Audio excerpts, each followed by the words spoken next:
जय हिंद दोस्तों, कैसे हैं आप सब? और बढ़िया से हैं भाई। देखिए, इसमें जो है आज आपकी हम जो बात करेंगे वो आपका एसएससी जीडी का जो 2021 में एग्ज़ाम हो चुके हैं, कांस्टेबल एसएससी जीडी, ठीक है। तो उसकी हम बात करेंगे, उसमें किस तरह के क्वेश्चन आए हैं और वो कैसे कैसे सॉल्व किए जा सकते हैं, ठीक है। तो आज हम जो बात करेंगे वो एसएससी जीडी की बात करेंगे, जो आपका प्रीवियस पेपर हो चुका है।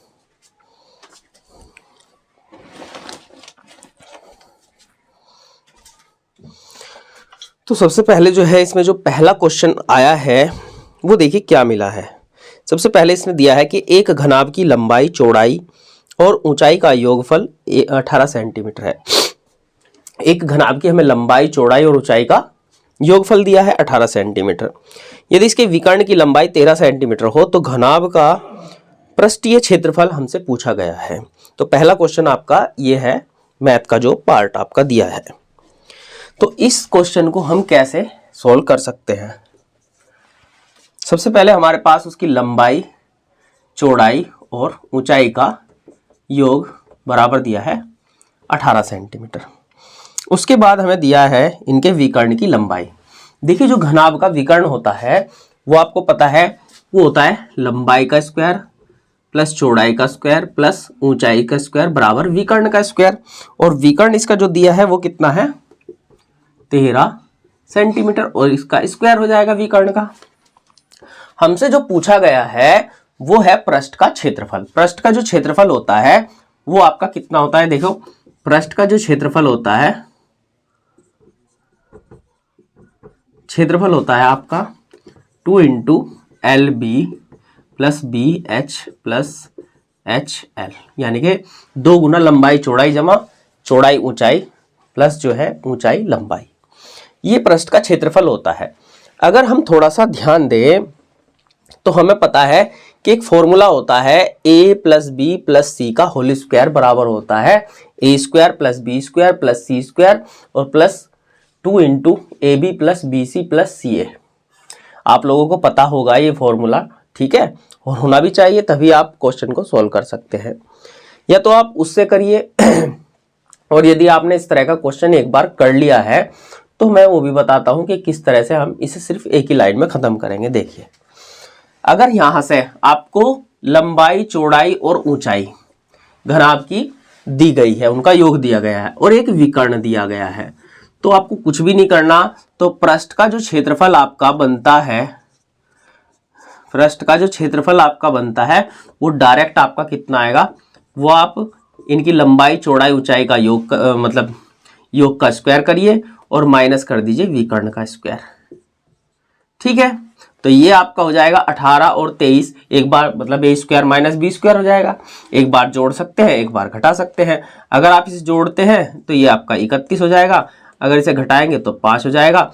तो इसकी जब गुना करेंगे तो 155 इसका आंसर रहेगा। तो 155 वर्ग सेंटीमीटर यहां पर आंसर आपका आ जाएगा। तो यहां पर जो है ये आपको समझना है, ठीक है।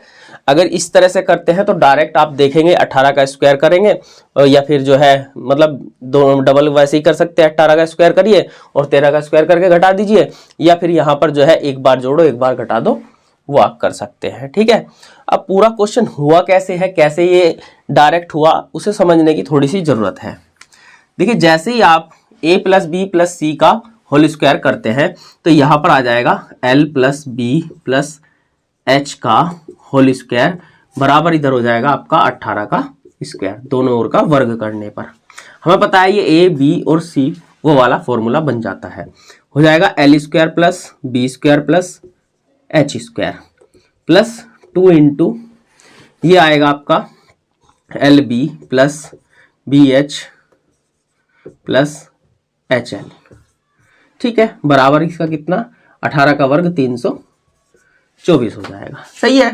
देखिए, इसकी वैल्यू आपको दी है L square plus B square plus H square बराबर कितना है आपका, ये दिया है 13 का वर्ग 169, ठीक है। तो इसकी वैल्यू उधर जाके क्या हो जाएगी, माइनस। तो यहां पर आपका जो पृष्ठ का है ना क्षेत्रफल मिलता है वो आपको पता है, ये जू का तू आएगा आपका 2 into L B plus B H plus H L बराबर 324 में से आपका इसका मान उधर जाकर क्या हो जाएगा -169। ठीक है, ये आप घटा देंगे तो आपको कितना 155 यहाँ पे मिलता है।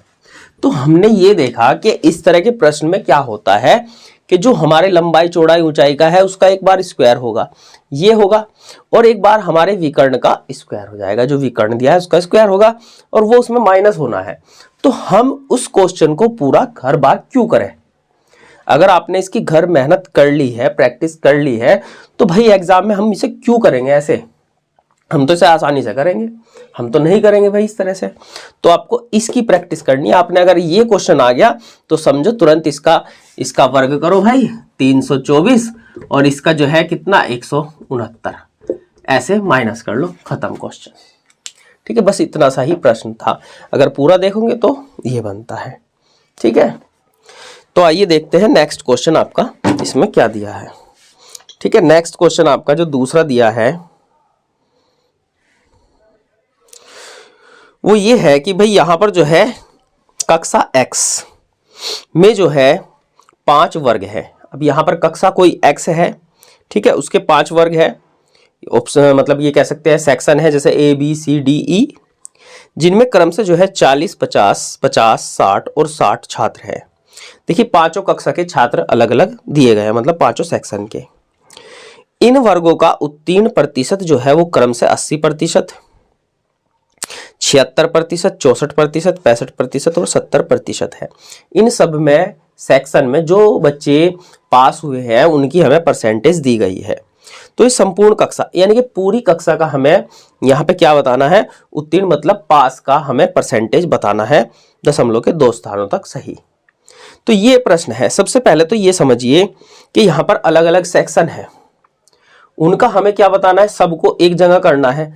तो हम सबसे पहले ये देख लेंगे कि भाई ए में, सेक्शन ए में कितने बच्चे पास हुए, बी में कितने हुए, सी में कितने हुए, डी में कितने और ई में कितने हुए। उन सभी बच्चों को क्या करेंगे, हम जोड़ लेंगे। जब हम उन्हें जोड़ लेंगे तो बस उसको परसेंटेज में बदल देंगे। बस इतना ही प्रश्न है, कोई इसमें दिक्कत वाली बात नहीं है। और इसके ऑप्शन जो है भाई यहाँ पर वो आपके हैं 70.38%, बी ऑप्शन आपका इसमें है 71.83%, सी ऑप्शन इसमें है आपका 69.73% और डी ऑप्शन आपका है यहाँ पर 72.81%। सही है, ये इनकी परसेंटेज दी गई है। तो देखते हैं भाई, सबसे पहले स्टार्ट करते हैं क्वेश्चन नंबर आपका 2। यहाँ पर सबसे पहले यहाँ पर सेक्शन मैंने ए बी सी डी और ई यहाँ रख लिए हैं। इनमें बच्चे दिए गए हैं 40, यहाँ पर 50, यहाँ पर भी 50 है और यहाँ पर 60 और 60 दिए। ठीक है, अब इनकी परसेंटेज यहाँ हम देख लेते हैं भाई। यहाँ पर जो है 80%, इनका 80% यहाँ पर क्या है, पास है। अगर इसका 80% पास है तो भाई आपको पता है 80% कितना, 10% आपका कितना हो जाएगा, 4 हो जाएगा। 4 दूनी 8, इसमें से घटा दीजिए 32 आ जाएगा।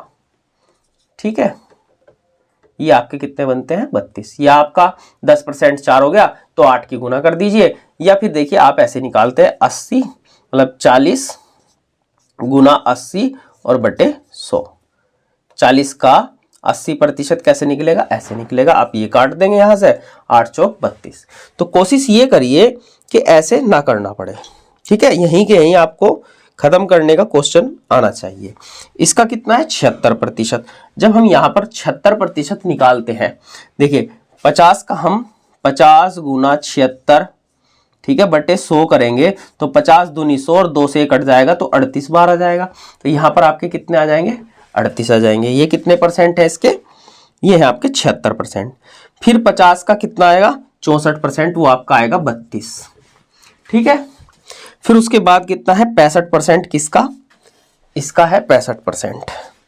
तो 60 गुना 65 बटे 100 आ जाएगा। ये 0 से 0, 5 से 17 और 5 से 2, 2 तिया 6 और 17 तिया 51। ठीक है, ये अलग कैलकुलेशन आएगी आपकी। यहाँ पर कितने 51।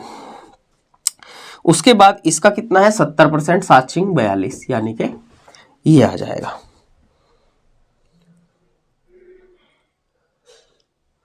ओ सॉरी, 13 पंजे 65, यहाँ पर 13 और 13 तिया 39, सॉरी, ठीक है ना। यहाँ पर आएगा आपका 39, ये आ जाएगा आपका, ठीक है। अब देखिए कुल बच्चे जो हो गए आपके वो कितने हो गए, आप इन्हें जोड़ लेंगे तो ये आपके 2, ये आपका आ जाएगा कितना, 2 10 और 2 12, 12 और 9 हो जाएंगे आपके कितने, 21 और 2 23, यानी कि 3 5 और 3 8 और 3 11 और 3 जो है 14 और 4 18, 183। तो अब यहाँ पर हमें ये पता चला इसमें से इतने पास हुए, इसमें से इतने इतने इतने पास हुए, टोटल बच्चे 183 पास हुए हैं। हमें प्रतिशत पास इसे निकालना है। तो 183 को प्रतिशत लगाने के लिए गुना 100 बटे में टोटल बच्चे, हमें पता है ये 40 50 50 60 60 ये सभी बच्चे ही हैं। तो यहाँ पर 50 और 50 100 हो जाएंगे, 100 और 200 260, तो टोटल बच्चे कितने हो गए में 260 हो जाएंगे। इससे आप भाग करें, ये 0 से 0 कट जाएगी और आप काट सकते हैं किससे, 13 से, मतलब 2 से 13 बार कट जाएगा, 2 पंजे 10 हो जाएगा आपका। ठीक, 5 की हम इसमें गुना करते हैं तो ये आपका कितना आ जाएगा, 5 तिया 15 हो जाएगा और 18 पंजे 90 और 1 91, ठीक है, और बटे 13। जब हम यहाँ 13 से काटते हैं, 13 सत्ते 91 हो जाएगा, यहाँ पे दशमलव मतलब यहाँ पे 5 है तो यहाँ पे एक 0 आ जाएगी। तो उसके बाद कितना, 13 तिया 39, 13 चौका 52, 13 तिया 39, तो 70 दशमलव देख लीजिए, 70.38, मतलब आपका ऑप्शन कौन सा सही है, पहला ऑप्शन आपका सही हो जाएगा। ठीक है, तो थोड़ा बताने में इतनी कैलकुलेशन हुई है कि यहाँ पर आपको ये सब नहीं लिखना था, डायरेक्ट आप ये करेंगे और इसे परसेंटेज में बदल देंगे, कोई दिक्कत नहीं है, कोई प्रॉब्लम नहीं है। ठीक है, तो ये तो भाई क्वेश्चन नंबर बात करते हैं 3 की। ठीक है, देखिए 3 में क्या दिया है यहाँ पर आप समझिए। इसने कहा यदि पहले वर्ष के लिए ब्याज दर जो है 5%, दूसरे वर्ष के लिए 6% और तीसरे वर्ष के लिए 8% है, तो कौन सी राशि जो है 3 वर्षों में चक्रवृद्धि ब्याज के तहत जो है 30,051 रुपये का मिश्रधन देगी। मतलब हम क्या करते हैं यहाँ पर कि हमें जो है पहले वर्ष चक्रवृद्धि ब्याज पे कुछ धन दिया गया है, जब हम पहले वर्ष उसमें ब्याज लगाते हैं तो वो 5% होता है, दूसरे वर्ष लगाते हैं तो वो 6% होता है और तीसरे वर्ष लगाते हैं तो वो 8% होता है। और 3 वर्ष के बाद यहाँ पर जो है मिश्रधन की बात की गई है, मतलब कि जो मूलधन है उसमें प्लस ब्याज जोड़ के वो आया है कितना, 30,051 रुपये। तो हमसे ये पूछा गया कि वो जो मूलधन था वो कितना होगा, तो हमें वो बताना है। देखिए हम कैसे कैसे से कर सकते हैं।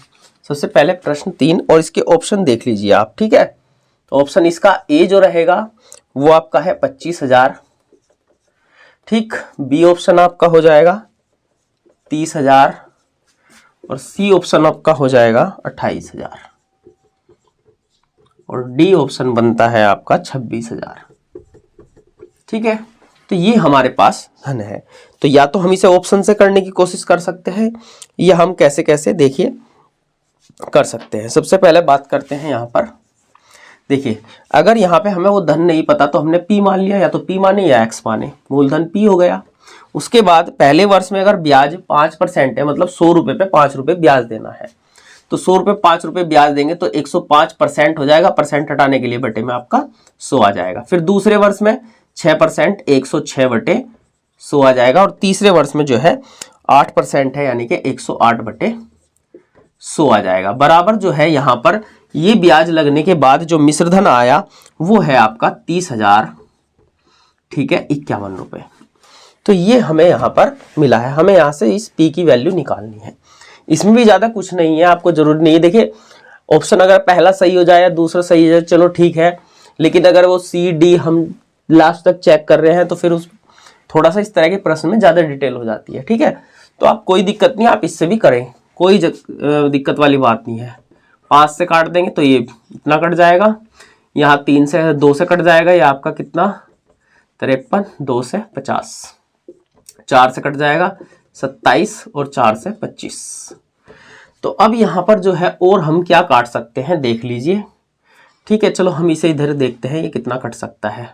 अगर हम 21 से काटते हैं, ठीक है, तो अगर मैं 21 से काटता हूं तो 21 एकम 21 हो जाता है। यहाँ आपके कितने बचते हैं? 9। तो 21 चौक 84, ठीक है, 6 बचता है। और यहाँ पर जो है 21 या 63 और 21 एकम 21, तो आपका जो है ये इतनी बार कट जाता है। अगर हम यहाँ से 27 से काटने की कोशिश करें, 27 पंजे होते हैं 135, ठीक है, और यहाँ पर कितना 8 बचेगा, 27 तिहाई 81 हो जाएगा, ठीक। तो 53 से ये 53 कट जाएगा। तो यहाँ तो ये सब कट गया, बस ये इसकी वहां जाना है ब्रज गुना होके। तो 20, 50 और 25 की गुना।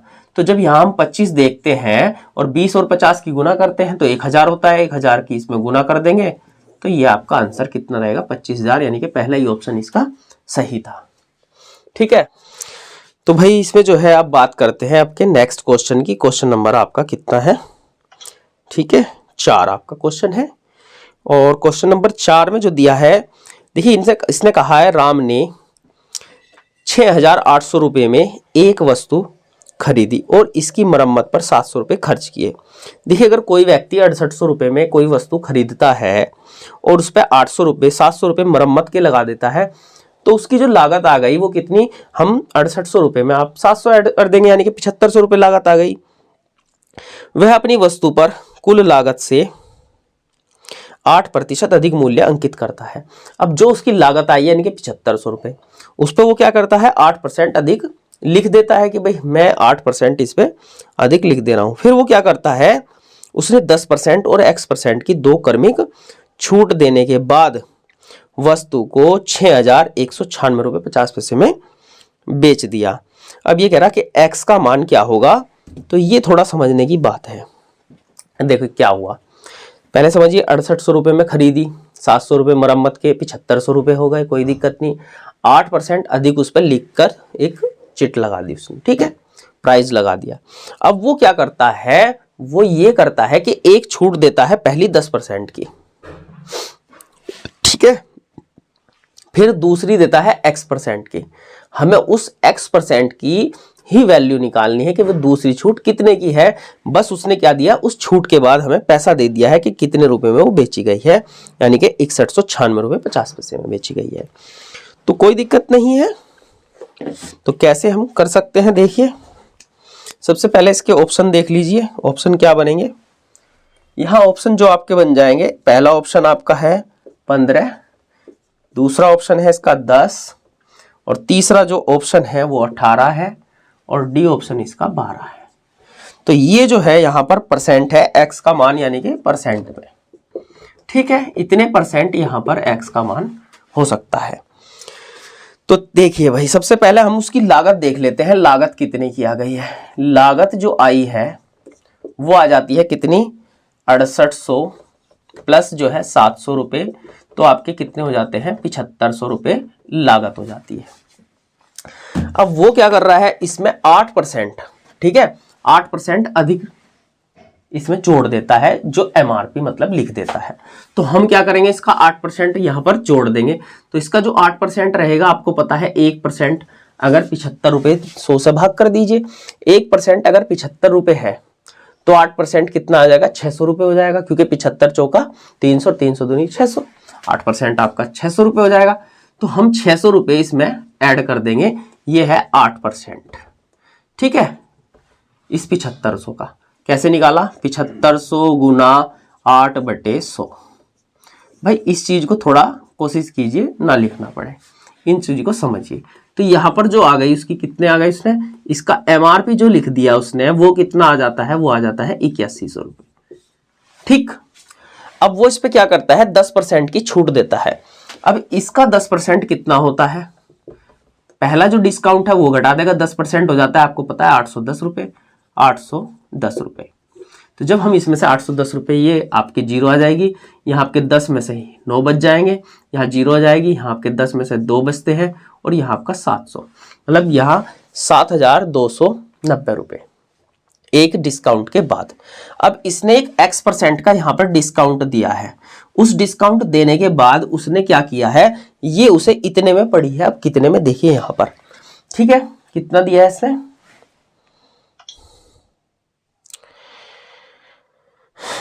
6196 रुपये 50 पैसे। यहाँ डिस्काउंट दिया है 6196 रुपये 50 पैसे।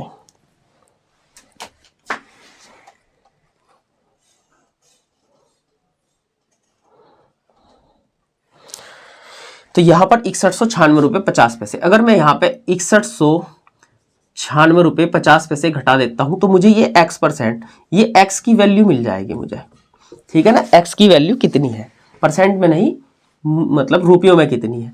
अगर हम यहाँ घटाएंगे तो 50 पैसे, तो आपके ये आप जीरो ना लगाए तो भी कोई दिक्कत नहीं है, ठीक है। यहाँ पे आपको पता है एक धाई इधर ले चुके तो यहाँ 9 रह गए, तो ये आपका 3 बचेगा, यहाँ आपके 8, 18 में से 9 बचेंगे, यहाँ आपका 1 0 बचेगा और यहाँ आपका 1। तो वो जो x की वैल्यू है वो 1093 रुपये 50 पैसे है। लेकिन ये पूछ रहा कि ये परसेंट में कितना है, ठीक है। तो यहाँ पर प्रतिशत डिस्काउंट जो है उसकी वैल्यू कितनी हो जाएगी, 1093 रुपये 50 पैसे गुना प्रतिशत लगाने के लिए 100 बटे में डिस्काउंट। देखिए अब जो डिस्काउंट, ये जो डिस्काउंट मिला है वो इस वाले रुपए पे मिला है, इन रुपए पे। पहला डिस्काउंट मिला इस पे, फिर इस पे मिलेगा, फिर इस पे, ऐसे चलता रहेगा। तो इस पर मिला है तो हम इसे बटे में रखेंगे 7290 रुपये। यहां से हम काट देंगे तो ये आपकी 1 0 यहां से कट जाएगी और 1 0 ये कट जाएगी, ठीक है। आप इसे काट सकते हैं, 9 से कट जाएगा, देखिए 8 1 9, ये भी कट जाएगा, 9 8 72, 9 1 9 हो जाएगा। अगर हम यहाँ से 9 से काटते हैं, 9 1 9 हो जाएगा, 9 दूनी 18 हो जाएगा, 9 1 9 हो जाएगा और 9 5 45 हो जाएगा। फिर किससे, 9 से ही कट जाएगा भाई यहाँ पर, ठीक है ना। तो 9 9 81 हो जाएगा और 9 से एक बार कट जाएगा यहाँ पर ये, ठीक है। कितने, 3, 9 3 27 और 9 5 45 और 15 निम्मा 135। तो इसका मतलब ये हुआ कि वो जो डिस्काउंट है दूसरा वो कितने परसेंट है आपका, 15%। पहला ऑप्शन आपका सही रहेगा, ठीक है।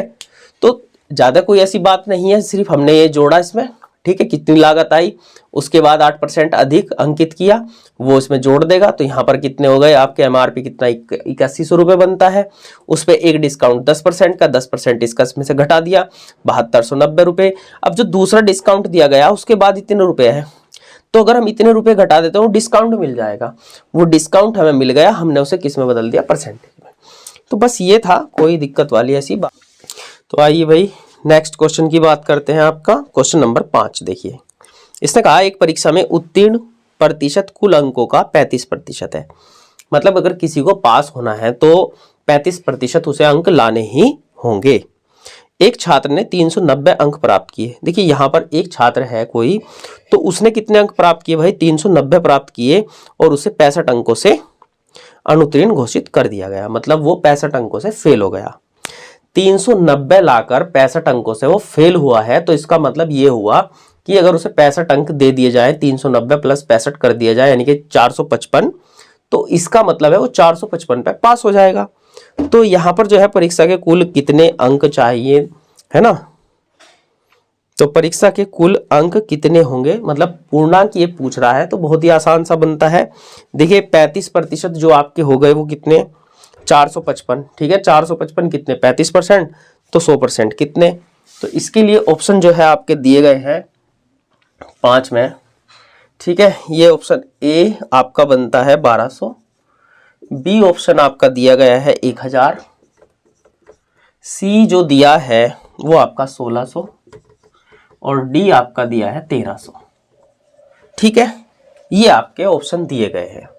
तो यहां पर जो है सबसे पहले 35% पास होने के लिए चाहिए, एक के आते हैं 390 और वो 65 अंकों से फेल हो जाता है, 65 उसे दे दो तो पास हो जाएगा। इधर पास की परसेंटेज है और इधर पास के अंक है, तो ये क्या हो जाएंगे आपके, बराबर हो जाएंगे।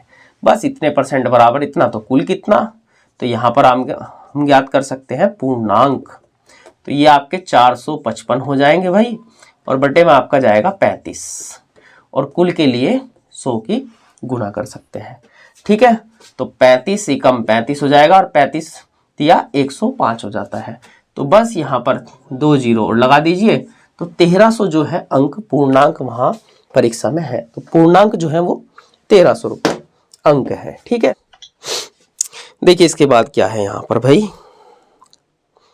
6 क्वेश्चन नंबर आपका 6 क्या दिया है। देखिए 6 में दिया है कि वार्षिक रूप से संयोजित, ठीक है, वार्षिक रूप से संयोजित 9% की वार्षिक दर पर 1 वर्ष और 4 महीने के लिए 20,000 पर उपार्जित जो है अर्जित जो है चक्रवृद्धि ब्याज ज्ञात करना है, कितना होगा।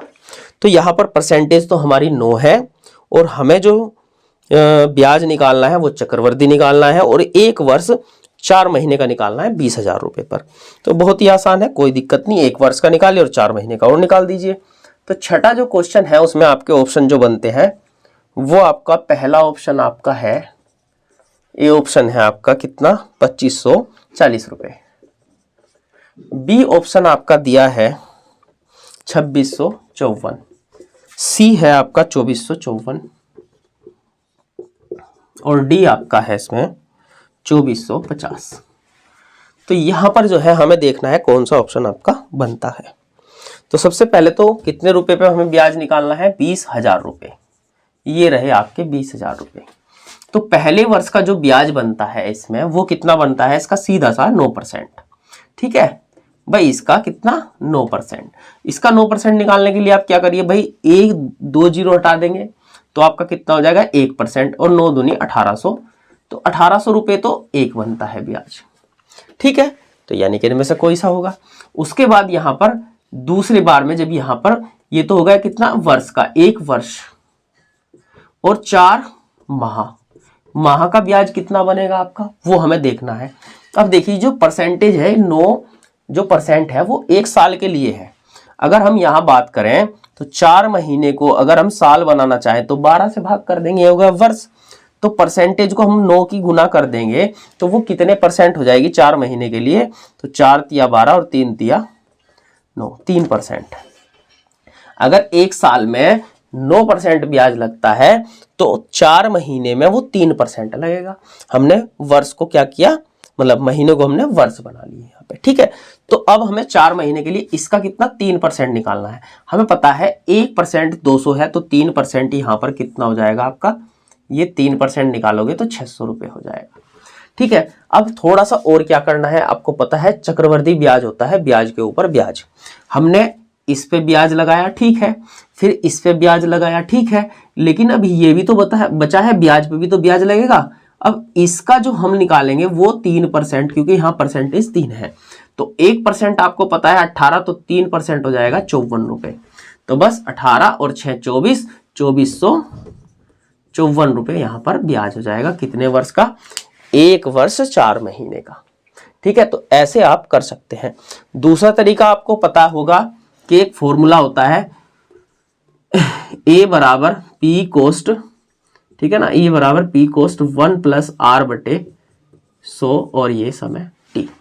तो आप इसमें रखना चाहे तो इसमें करेंगे, लेकिन मेरे हिसाब से आप इसे करिए, बहुत जल्दी हो सकता है भाई इसमें कि ए बराबर आपका पी पता है आपको 20,000 रुपये है, ठीक है, गुना आपकी दर 1+ या डायरेक्ट 100+ दर, यानी कि कितने % है 9% है तो 109/100 हो जाएगा।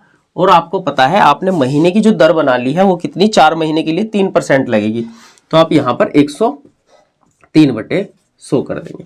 यहाँ से भी आप इसे काट सकते हैं, ये आपकी 2 0, ये 2 0 आपकी यहाँ कट जाएंगी, 218 और आपका 103 की गुना कर दीजिए, यहाँ पर 8 तिया 24 हो जाएगा, 210 हो जाएगा और 80 और 63, ठीक है, 5 4 14 का 4 और यहाँ पर जो है 22, ठीक है। तो 22,454 रुपये आपका क्या आ जाएगा, मिश्र धन ए बराबर। अगर हम इसमें से मूलधन 20,000 माइनस कर देते हैं तो 2454 यहाँ पे आपका ब्याज आ जाएगा CI, ये आपका P है, ये आपका CI आएगा, चक्रवृद्धि ब्याज 2454 रुपये। तो आप चाहे तो ऐसे भी कर सकते हैं और ऐसे भी कर सकते हैं, लेकिन आप ये समझिए उसमें कैलकुलेशन ज़्यादा है, इसमें कैलकुलेशन कम है।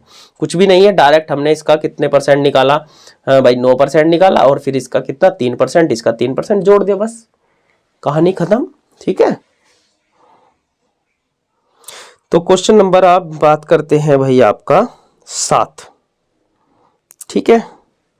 देखिए 7 में क्या दिया है, इसने कहा कि जब 38 किलोग्राम भार वाले एक व्यक्ति को नए व्यक्ति द्वारा प्रतिस्थापित किया जाता है, ठीक है, तो 5 व्यक्तियों के औसत भार में 2.8 किलोग्राम की वृद्धि हो जाती है। मतलब ऐसे समझिए कि 5 लोग हैं, ठीक है, 5 लोगों का एक ग्रुप है, उसमें से क्या होता है, एक 38 किलोग्राम के भार वाले व्यक्ति को वहां से रवाना यानी कि निकाल दिया जाता है।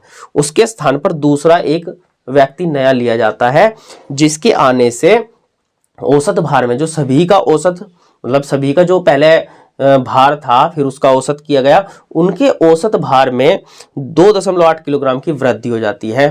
तो ये पूछ रहा है नए व्यक्ति का भार ज्ञात कीजिए। तो एक बात तो ये तय हुई कि औसत में अगर वृद्धि कर दी नए व्यक्ति ने तो उसका भार ज्यादा है, और अगर वो कमी करता है तो कम होगा।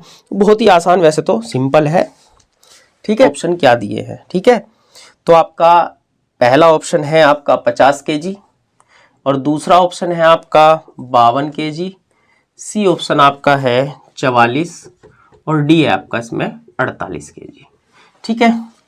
तो यहां पर जो है इसमें नए व्यक्ति का भार हमें निकालना है, नए व्यक्ति का भार, ठीक है। सबसे पहले इसमें जो पुराना व्यक्ति जो निकाला गया है उसमें उसका भार कितना है, 38 केजी है।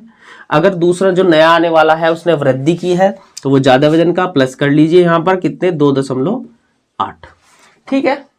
अब यहां पर सदस्य कितने हैं, 5 है, तो औसत में 2.8 केजी की, तो 5 के हिसाब से 28 पंजे 140, यानी कि 14 किलो का वजन बढ़ा के लाया है वो। तो 14 किलो इसमें जोड़ देंगे तो आपका कितना आ जाएगा, 52 केजी आ जाएगा। तो नया जो व्यक्ति है वो 52 केजी, यानी कि ऑप्शन बी आपका सही बनता है। तो इसके बाद 8वें क्वेश्चन की हम बात करते हैं। भाई क्वेश्चन नंबर आपका 8 क्या दिया है, देखिए 8वें क्वेश्चन में दिया है कि दो वस्तुओं का क्रय मूल्य जो है वो कितना, 4 और 5 के अनुपात में है। दो वस्तु हैं जिनका अनुपात में मूल्य दिया गया है 4 रुपए और 5 रुपए। तो पहली वस्तु को 10% लाभ पर और दूसरी वस्तु को 20% लाभ पर बेचने से उनके विक्रय मूल्य में के बीच का जो अंतर है वो 480 रुपए है। तो दोनों वस्तुओं का क्रय मूल्य हमें बताना है, क्या होगा। तो बहुत बढ़िया और अच्छा क्वेश्चन है, देखिए कैसे कर सकते हैं। सबसे पहले ऑप्शन की बात करते हैं हम 8वें में।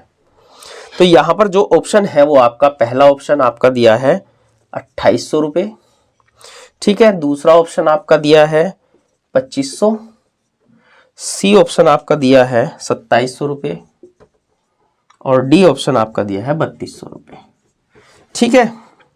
सबसे पहले दो वस्तुएं ए और बी, इसको अगर 4 रुपए की है तो ये 5 रुपए की है, इनका क्रय मूल्य यानी कि सीपी समझ लीजिए, क्रय मूल्य का रेशियो है, ठीक है। अब ये कह रहा है कि एक को 10% लाभ पर बेचा जाता है और दूसरे को 20% लाभ पर बेचा जाता है। तो अगर इस पे 10% लाभ पर बेचा जाएगा तो इसका जो सेल्स प्राइस हो जाएगा प्लस यहाँ पर 10%, इसका 10% कितना होता है भाई 0.4 यानी कि 40 पैसे, तो हो जाएगा सेल्स प्राइस इसका हो जाएगा 10% जोड़कर इसमें 4 रुपये 40 पैसे। ऐसे कर सकते हो भाई, 4 गुना 10% जोड़ोगे तो 110 बटे 100, 11 चौक 44 और 4.4, या फिर आप 4 का 10% निकालोगे, ठीक है, कितना आ जाएगा बराबर 0.4, और फिर इसमें जोड़ दोगे, वो आप इससे कर सकते हैं। तो भाई ये सब कोशिश करें कि डायरेक्ट करने की।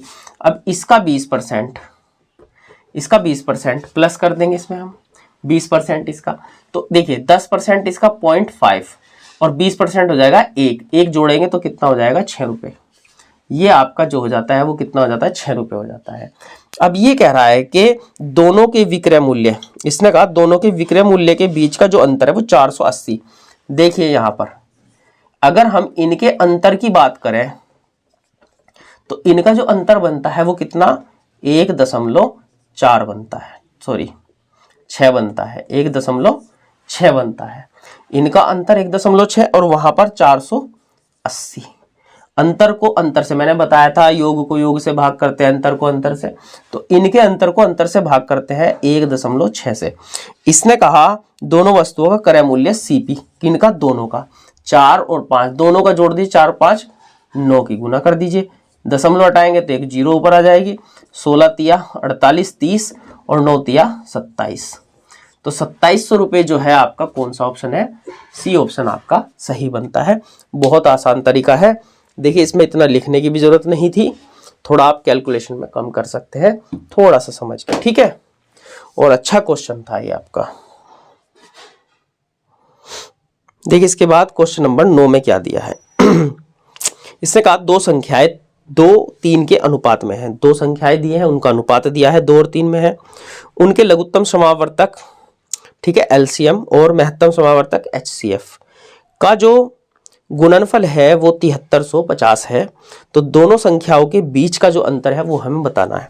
तो बहुत आसान है, रेशियो हमें दिया हुआ है, बहुत ही बढ़िया है, ठीक है।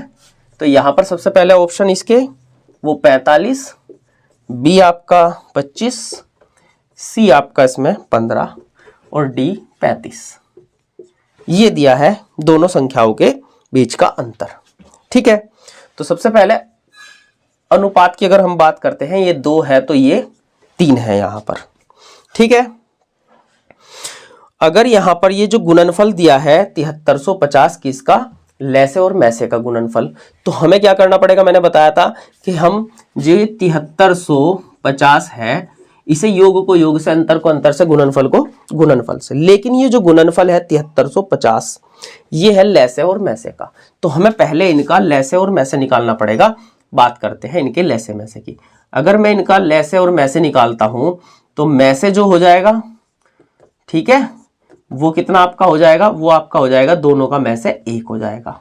और एलसीएम लैसे जो हो जाएगा वो आपका कितना हो जाएगा, 3 दूनी 6। जब रेशियो में हो संख्याएं, जैसे 2, 3 है जो कटने वाला नहीं है रेशियो, तो उसका मतलब है उनका हमेशा लैसे, उनका गुणनफल 3 दूनी 6 और उनका मैसे हमेशा 1 रहता है, ठीक है।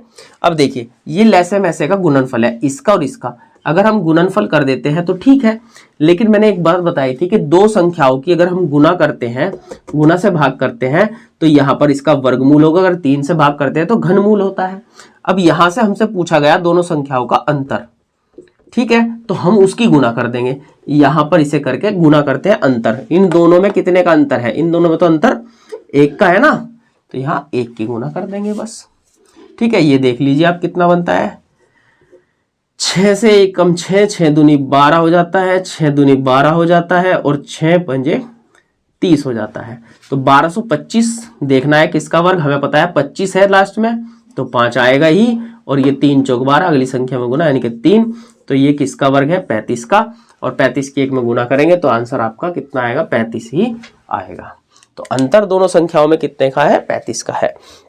अगर वो पूछता अलग अलग संख्या तो 35 दूनी 70 और 35 दिया 105। अगर वो इनका योग पूछता तो 3, 3 और 2 5, 5 की किस में गुना कर दे, 35 में गुना कर दो, बस। अंतर पूछा है, अंतर में गुना कर दी, ये सब करना था, ठीक है। देखिए नेक्स्ट क्वेश्चन आपका क्वेश्चन नंबर 10। तो क्वेश्चन नंबर 10 में जो दिया गया है वो कितना दिया गया है ये समझिए। दो धनात्मक संख्याओं के लघुत्तम समावर्त्य एलसीएम और एचसीएफ महत्तम समावर्तक का योग और अंतर क्रम से जो दिए हैं वो कितना दिया है, 148 और 140 है। यदि एक संख्या 16 है तो दूसरी संख्या ज्ञात कीजिए। तो इसमें आपको थोड़ा सा समझने की क्या जरूरत है। अगर हमें एक संख्या दी है, हमें दूसरी संख्या निकालनी है, तो आपको पता है एक फॉर्मूला होता है भाई सीधा सा, कि पहली संख्या गुना दूसरी संख्या बराबर लैसे गुना मैसे। तो हमें उसके लिए एक संख्या चाहिए, वो हमें दी है, तो हमें लैसे और मैसे अलग अलग और चाहिए, जबकि यहां पर जो है उनका योग और अंतर है। तो हम पहले क्या करेंगे, लैसे मैसे को अलग कर लेंगे, ठीक है। तो ये हमें करना है क्वेश्चन 10 में। तो पहले तो ऑप्शन देख लीजिए, इसके क्या है, 38 है और 46, बी 46 है, सी ऑप्शन इसमें है 36 और डी इसमें है 34। तो इस तरह से ऑप्शन हमें दिए गए हैं। तो यहां पर एलसीएम प्लस एचसीएफ, ठीक, बराबर कितना दिया है, 148, और एलसीएम माइनस एचसीएफ बराबर दिया है कितना, 140।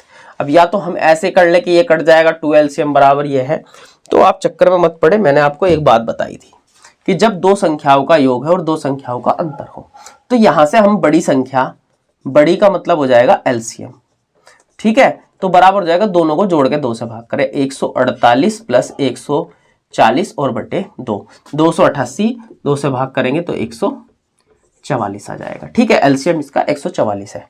छोटी संख्या यानी कि HCF, HCF हम घटा के भाग करेंगे, इन दोनों में से इसे घटाएंगे तो कितना 8 हो जाएगा, और भाग करेंगे 2 से तो कितना 4।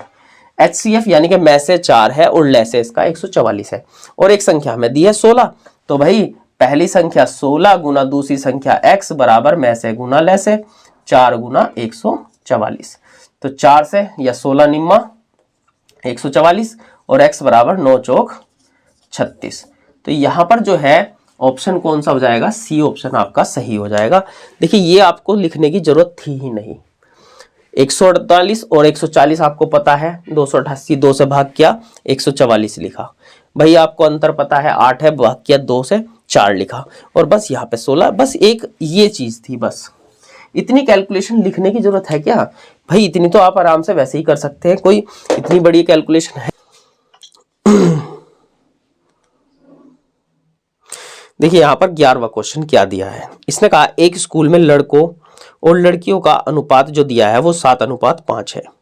ठीक है, यदि 60% लड़के और 40% लड़कियों की आयु 14 वर्ष और 14 वर्ष से कम हो। देखिए यहाँ पर जो है 60% और 60% लड़के हैं ऐसे, और 40% लड़कियां ऐसी हैं जिनकी आयु जो है 14 वर्ष या उससे 14 वर्ष से कम है।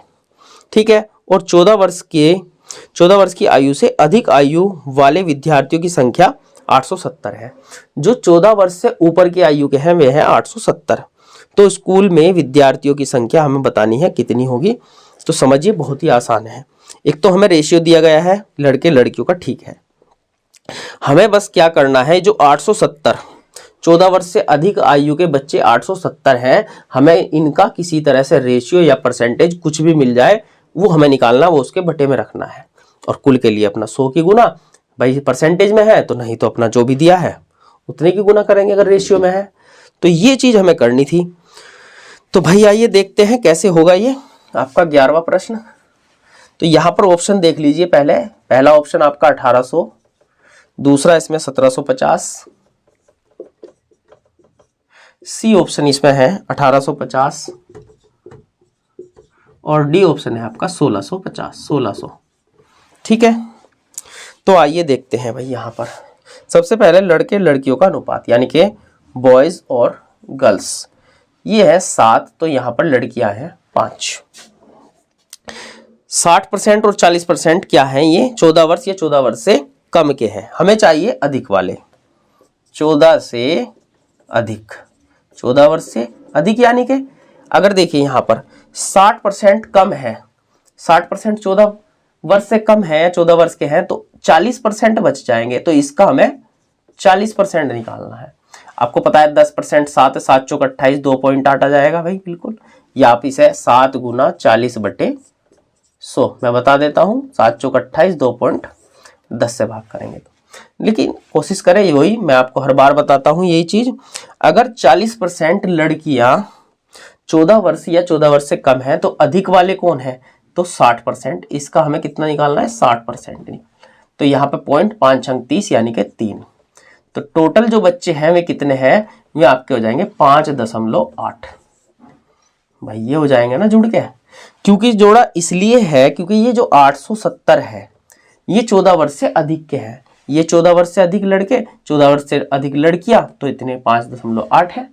इनके यहाँ इतने हैं तो हम 5.8 से भाग कर देंगे। और यहाँ पर कुल बच्चे पूछा है, कुल, तो कुल पता है हमें 7 और 5 12 बच्चे यहाँ पर रेशियो के हिसाब से, तो ये आप कर देंगे, कोई दिक्कत नहीं। दशमलव हटाओगे तो आप एक 0 लगा सकते हैं।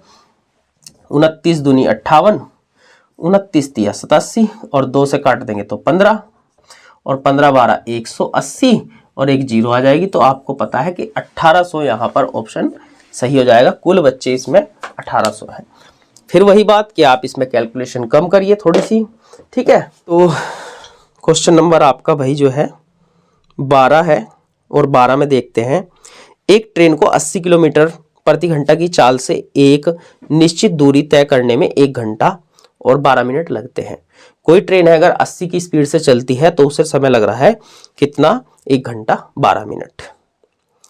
यदि जो है ट्रेन की चाल 25% बढ़ा दी जाती है तो यहाँ पर पूर्व दूरी के कितना 25/3 भाग को तय करने में कितना समय लगेगा। तो यहाँ पर जो है हमसे पूछा गया है कि 25/3 भाग को, दूरी के 25/3 भाग को, तो एक तो हमें वो दूरी पता करनी है कि वो दूरी कितनी है, उसको हमें 25/3 भाग करना है, ठीक है। और समय बराबर होता है दूरी बटे चाल। तो एक तो ये दूरी पता करनी पड़ेगी और एक हमें उसकी चाल पता करनी पड़ेगी कि 25% बढ़ने के बाद कितनी होगी। तो कोई नहीं, बहुत ही आसान सा आपका प्रश्न है। देखिए 12 में ऑप्शन आपके हैं यहाँ पर, पहला 4, बी 6, सी 8 और डी इसमें 10 घंटे, ठीक है। तो सबसे पहले यहाँ पर बात करते हैं भाई वो दूरी, वो जो दूरी है वो कितनी है। दूरी बराबर आपकी है चाल गुना समय। 80 की स्पीड से यहाँ पर 1 घंटा 12 मिनट। तो आप देख लीजिए 1 घंटा तो ठीक है, लेकिन 12 मिनट को घंटे में बदलना पड़ेगा। तो 12 एकम 12, 12 पंजे 60, तो आपका हो जाएगा 5 एकम 5 और 1 6/5 घंटे। 1 घंटा 12 मिनट हो जाएगी तो आपके 5/6 हो जाएंगे, वो सॉरी 6/5 हो जाएंगे, ठीक है। 16 और 16 निम्मा 16 छिकम 96 किलोमीटर ये दूरी है। अब इस दूरी का कितना हिस्सा, दूरी वो जो दूसरी दूरी है वो दूरी है आपकी 25/3। तो दूरी जो दूरी हमें तय करनी है दूसरी, वो है 96 का 25/3।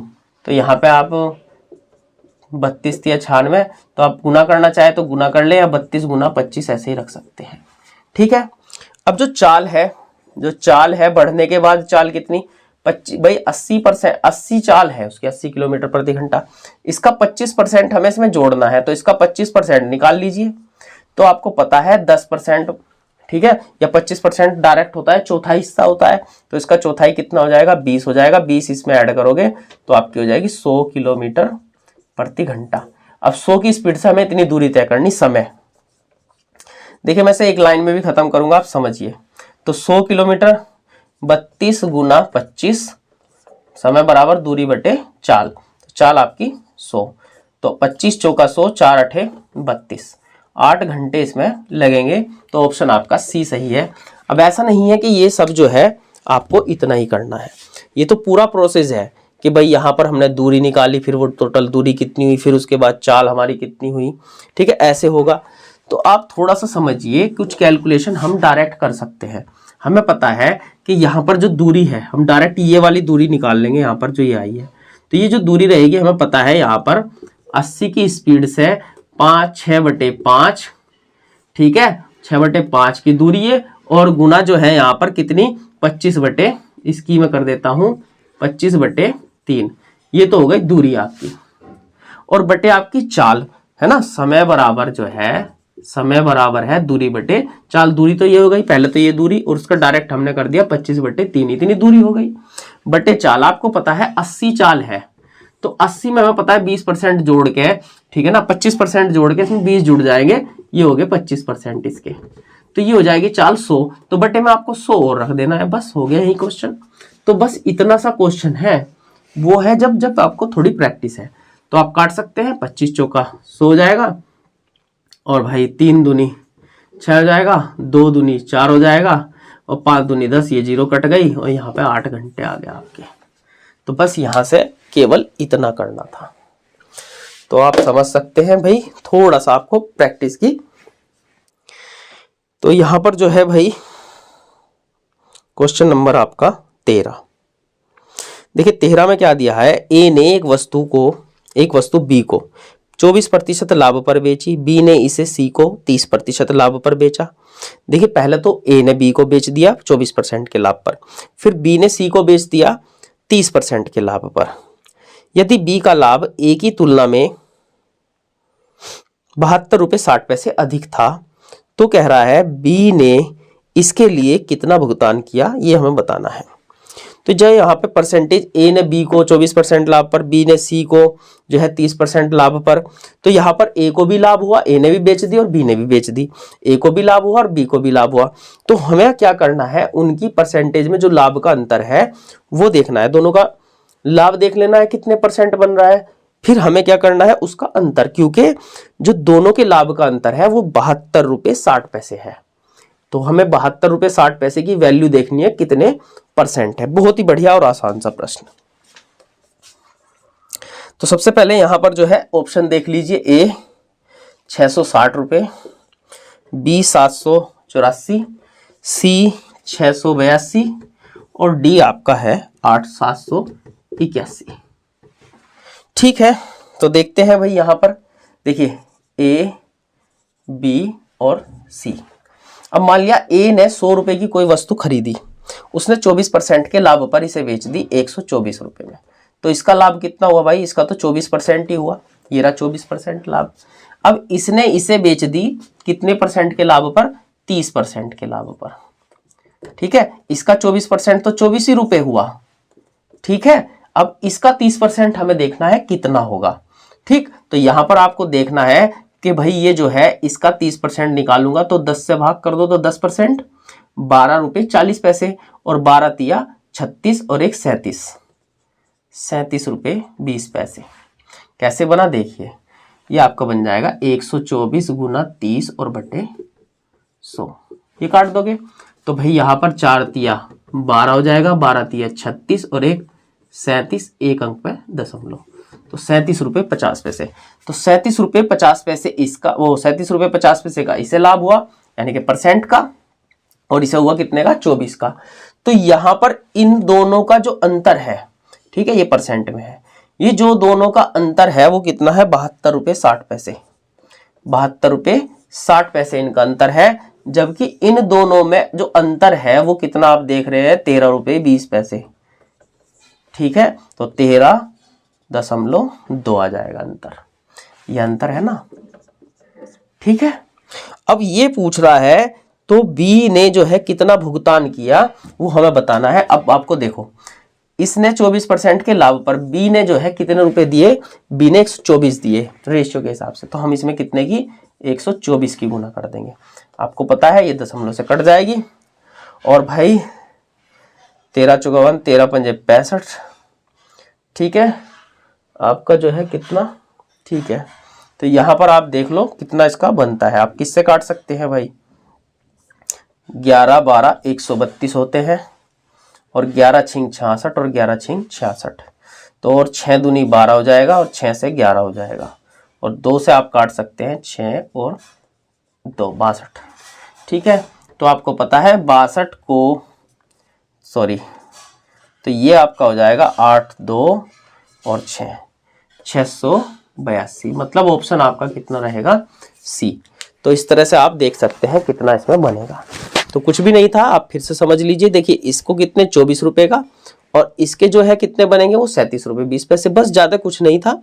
और डायरेक्ट इनका अंतर आप रखिए यहाँ, और 124 की इसलिए गुना क्योंकि बी ने कितने दिए। अगर पूछता ए ने कितने दिए तो उसके लिए हमें 100 की गुना, और अगर ये पूछता सी को कितने में मिली तो 124 प्लस 37 रुपये 20 पैसे जोड़कर सी को मिलेगी, तो हम वो यहाँ पर गुना करते। तो बस कितने ही क्वेश्चन आप बनाना चाहो बना सकते हो, बाकी जो है आपका थोड़ा समझ का है कि आप कैसे से क्वेश्चन। नेक्स्ट क्वेश्चन की बात करते हैं भाई, इसमें आपका क्वेश्चन नंबर 14 है। देखिए 14 में दिया है कि ए और बी एक कार्य को क्रम से जो है 12 दिनों और 18 दिनों में पूरा कर सकते हैं। देखिए यहाँ पर ए करेगा किसी काम को तो 12 दिन में कर देगा, जबकि बी उसे काम को करेगा 18 दिन में कर सकता है। उन्होंने जो है 4 दिनों तक एक साथ मिलकर कार्य किया, तो उन्होंने मिलकर 4 दिन तक साथ काम किया। उसके बाद क्या हुआ कि वहां से बी चला गया, बी के स्थान पे जो है सी आ जाता है, तो बी तो उसमें से चला जाता है और सी आ जाता है, तो इसका मतलब वो ए लगा हुआ है और प्लस उसके साथ सी लग गया है। ठीक है, शेष कार्य को जो है ए और सी ने अगले 4 दिनों में पूरा किया कार्य को। तो सी अकेला पूछ रहा है इस कार्य को कितने दिन में करेगा, सी अकेला इस कार्य के 1/3 भाग को कितने दिन में करेगा, तो ये हमसे पूछा गया है। तो देखिए बहुत बढ़िया क्वेश्चन है। तो यहां पर देखिए 14 में ऑप्शन आपके हैं, ए 10 दिन, बी है 12, सी है 9 दिन और डी है इस पर 8 दिन। तो ये हमें पता है। सबसे पहले बात करो ए और बी की, तो ए जो है 12 दिन में करता है जबकि 18 दिन में करता है। ठीक है, तो दोनों ने मिलकर 4 दिन काम किया। पहले हम ये देख लेंगे कि यहाँ पर इसका एलसीएम, यानी कि ये मान के चलते हैं कि इन्हें कितने काम करने हैं। तो 12 तिया 36 और 18 दूनी 36, ठीक है। तो 3 और 2, ये एलसीएम इसलिए ले लेते हैं ताकि जो है हम ये देख सके कि दोनों से कटने वाली संख्या क्या है। और हमें मान लिया कि हमने 36 कार्य करने हैं, तो भाई देखिए 12 दिन में अगर ये करता है तो एक दिन में कितने करेगा, 3 काम एक दिन में, तो 12 दिन में 12 तिया 36। अगर एक काम एक दिन में 2 करेगा तो 18 दिन में 36 कर देगा। अब एक दिन का इसका काम तो 3 है, इसका 2 है, दोनों ने मिलकर 4 दिन काम किया पहले। तो यहाँ पर जो है 4 दिन का इसमें से काम हम घटा देते हैं। तो ये 3 काम करता है, ये 2, तो दोनों मिलके 5 काम करते हैं। और कितने दिन करते हैं, 4 दिन। तो 4 दिन कर दिया। उसके बाद यहाँ पर कौन, यहां से जो है कौन चला जाता है, आपको पता है इसमें से बी चला जाता है और ए और सी रह जाता है। ए तो ये कितने काम कर सकता है भाई, यहां पर जो है 5 चौक 20 काम इसमें से हो गए। तो 20 हो गए तो 16 बचे। 16 काम किसे करने हैं, ए को और सी को। तो ए तो 3 कर सकता है लेकिन सी हमें नहीं पता, तो सी हमने सी रख लिया यहां पर, ठीक है। तो वो काम कितने दिन में हो गया, 4 दिन में, यहां पर 4 दिन में हुआ शेष काम। अब यहां से हम सी की वैल्यू देखते हैं कितनी है। अब देखो यहां पर बचते हैं 20, ये घटेंगे तो 16 बचेंगे। 16 को 4 से भाग करोगे तो 4 बार आ जाएगा, फिर वहां 4 चला जाएगा तो 4 उधर हो गए, तो 3 उधर जाके घट जाएंगे, तो सी बराबर यहां पर 1 आ जाएगा, ठीक है। तो सी 1 काम कर सकता है, 1 काम करता है प्रतिदिन, ठीक है भाई। ये भी तो इनके प्रतिदिन ही है भाई। यहाँ पे ए 3 काम करता है प्रतिदिन में, बी 2 काम करता है। तो यहाँ पे जो सी आया है, सी भी तो 1 काम करेगा कितने दिन में, प्रतिदिन में, रोज, मतलब 1 काम कर सकता है 1 दिन में। तो यहाँ पर जो है कितने काम है, काम है 36 काम करने के लिए उसे कितने दिन लगेंगे, 36 दिन लगेंगे। लेकिन यहाँ पर जो है पूछा गया है उसका 1/3, तो हम कैसे करेंगे, तो 36 का 1/3 कर लेंगे, ठीक है। और इसके काम करने की कैपेसिटी कितनी है, 1 काम करने की, उससे हम भाग कर देंगे। तो यहां से जो है कितने दिन लगेंगे, 12 दिन।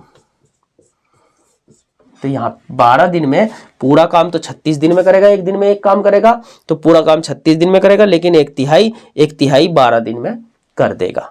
तो ये आपका क्वेश्चन इसमें बनता है। तो आंसर इसका आपका बी ऑप्शन बन जाएगा, ठीक है।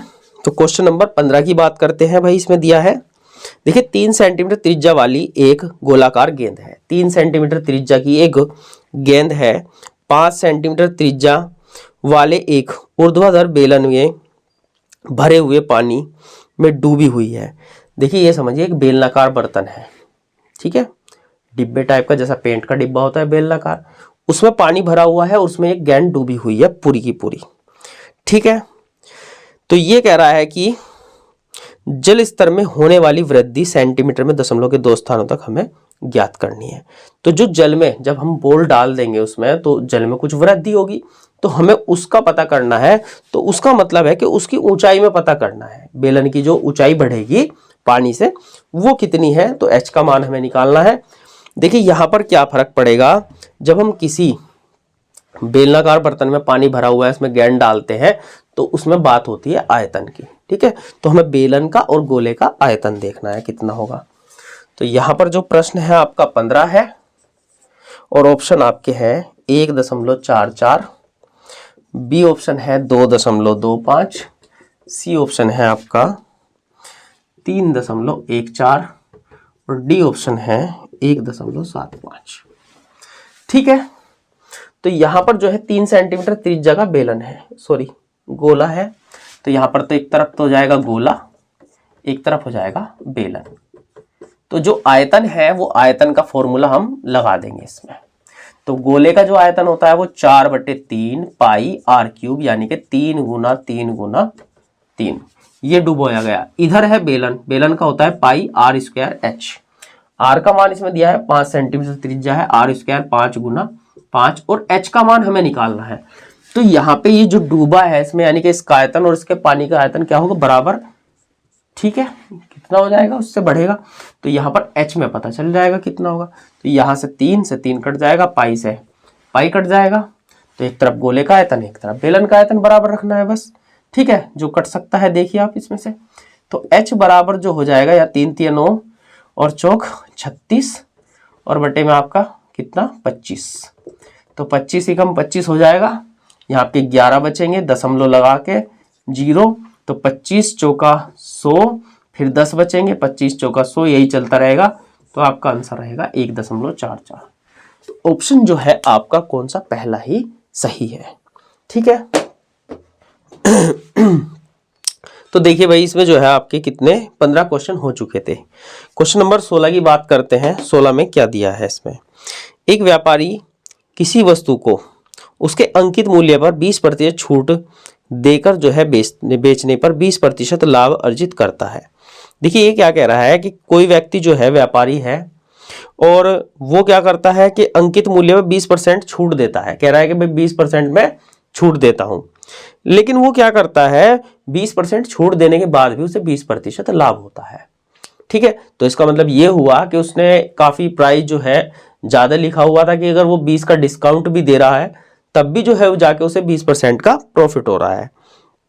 तो ये कह रहा है कि यदि वस्तु का क्रय मूल्य यानी कि जो वस्तु खरीदी थी उसने वो 448 रुपए में हो, तो यहां पर उसका अंकित मूल्य यानी कि जो उसने छापा था एमआरपी लिखा था वो हमें बताना है इसमें। ठीक है, तो बहुत ही बढ़िया। देखिए अगर वैसे करेंगे तो काफी लॉन्ग हो जाता है क्वेश्चन, आपको मैं इसका शॉर्ट बताऊंगा बिल्कुल आसानी से। ठीक है, तो क्वेश्चन 16 और इसमें जो है आपके ऑप्शन क्या रहेंगे, देखिए ए ऑप्शन में दिया है आपका 672, बी ऑप्शन में दिया है आपका 600, सी में 652 और डी ऑप्शन में आपका दिया है 640।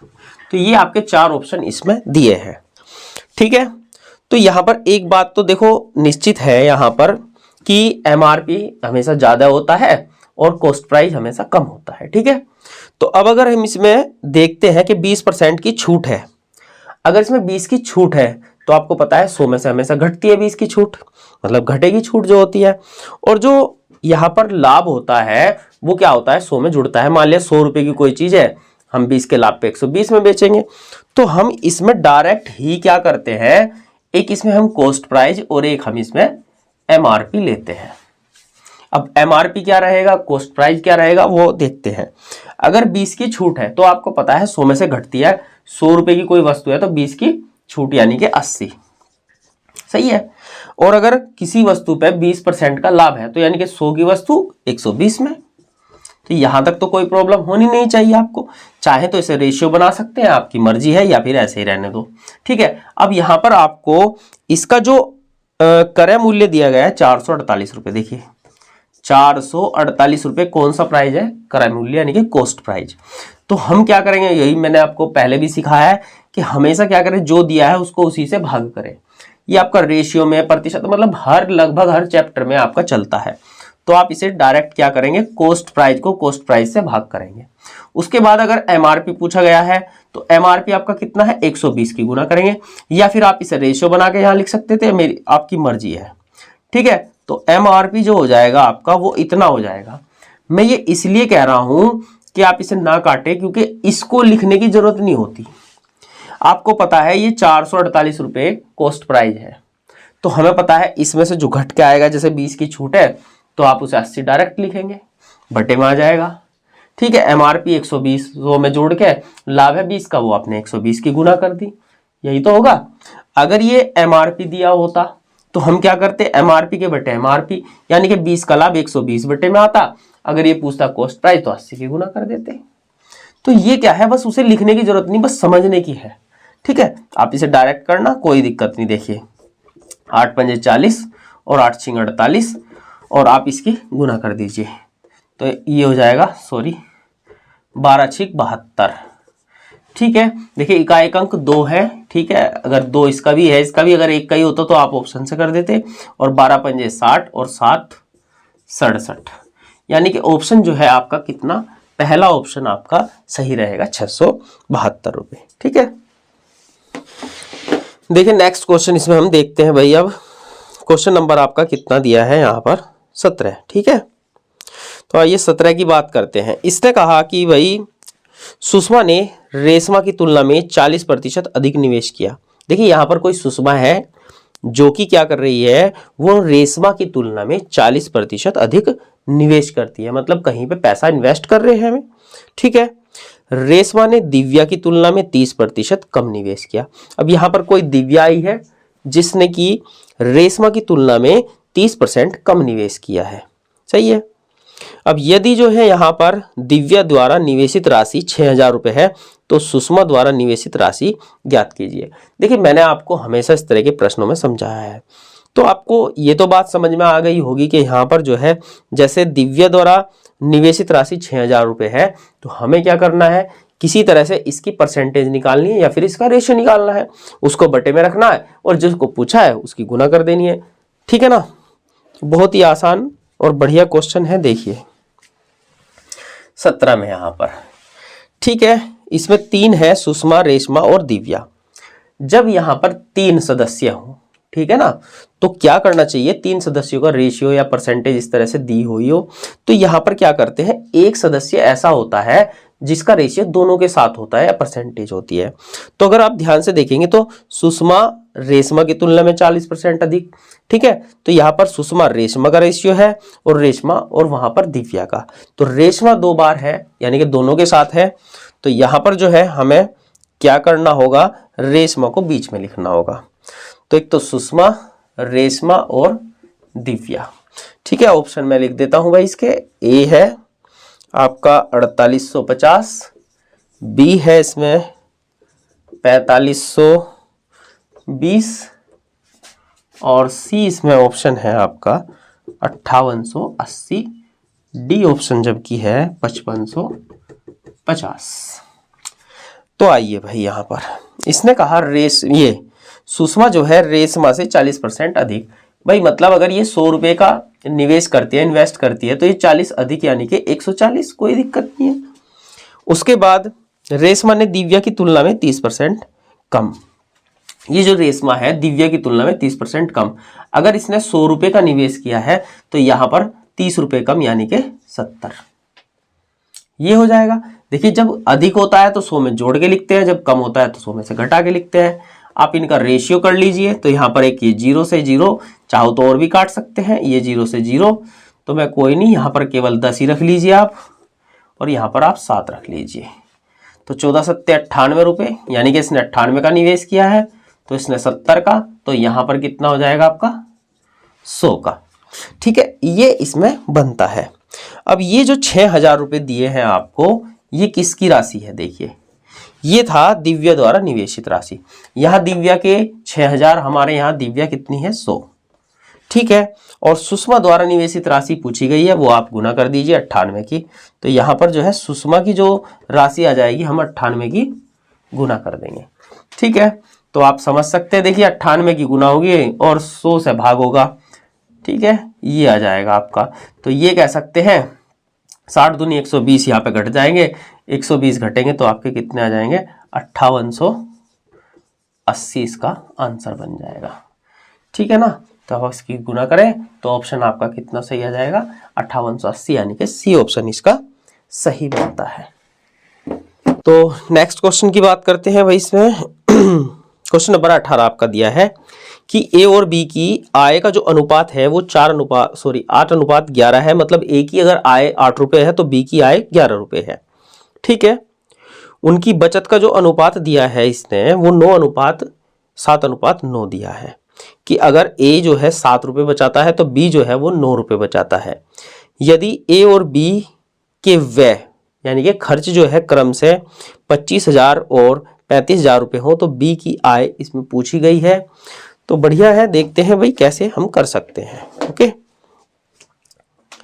तो यहां पर जो है आपका ऑप्शन तो सबसे पहले आपका हो जाएगा, इसमें कितना ऑप्शन है आपका, पहला 42,900,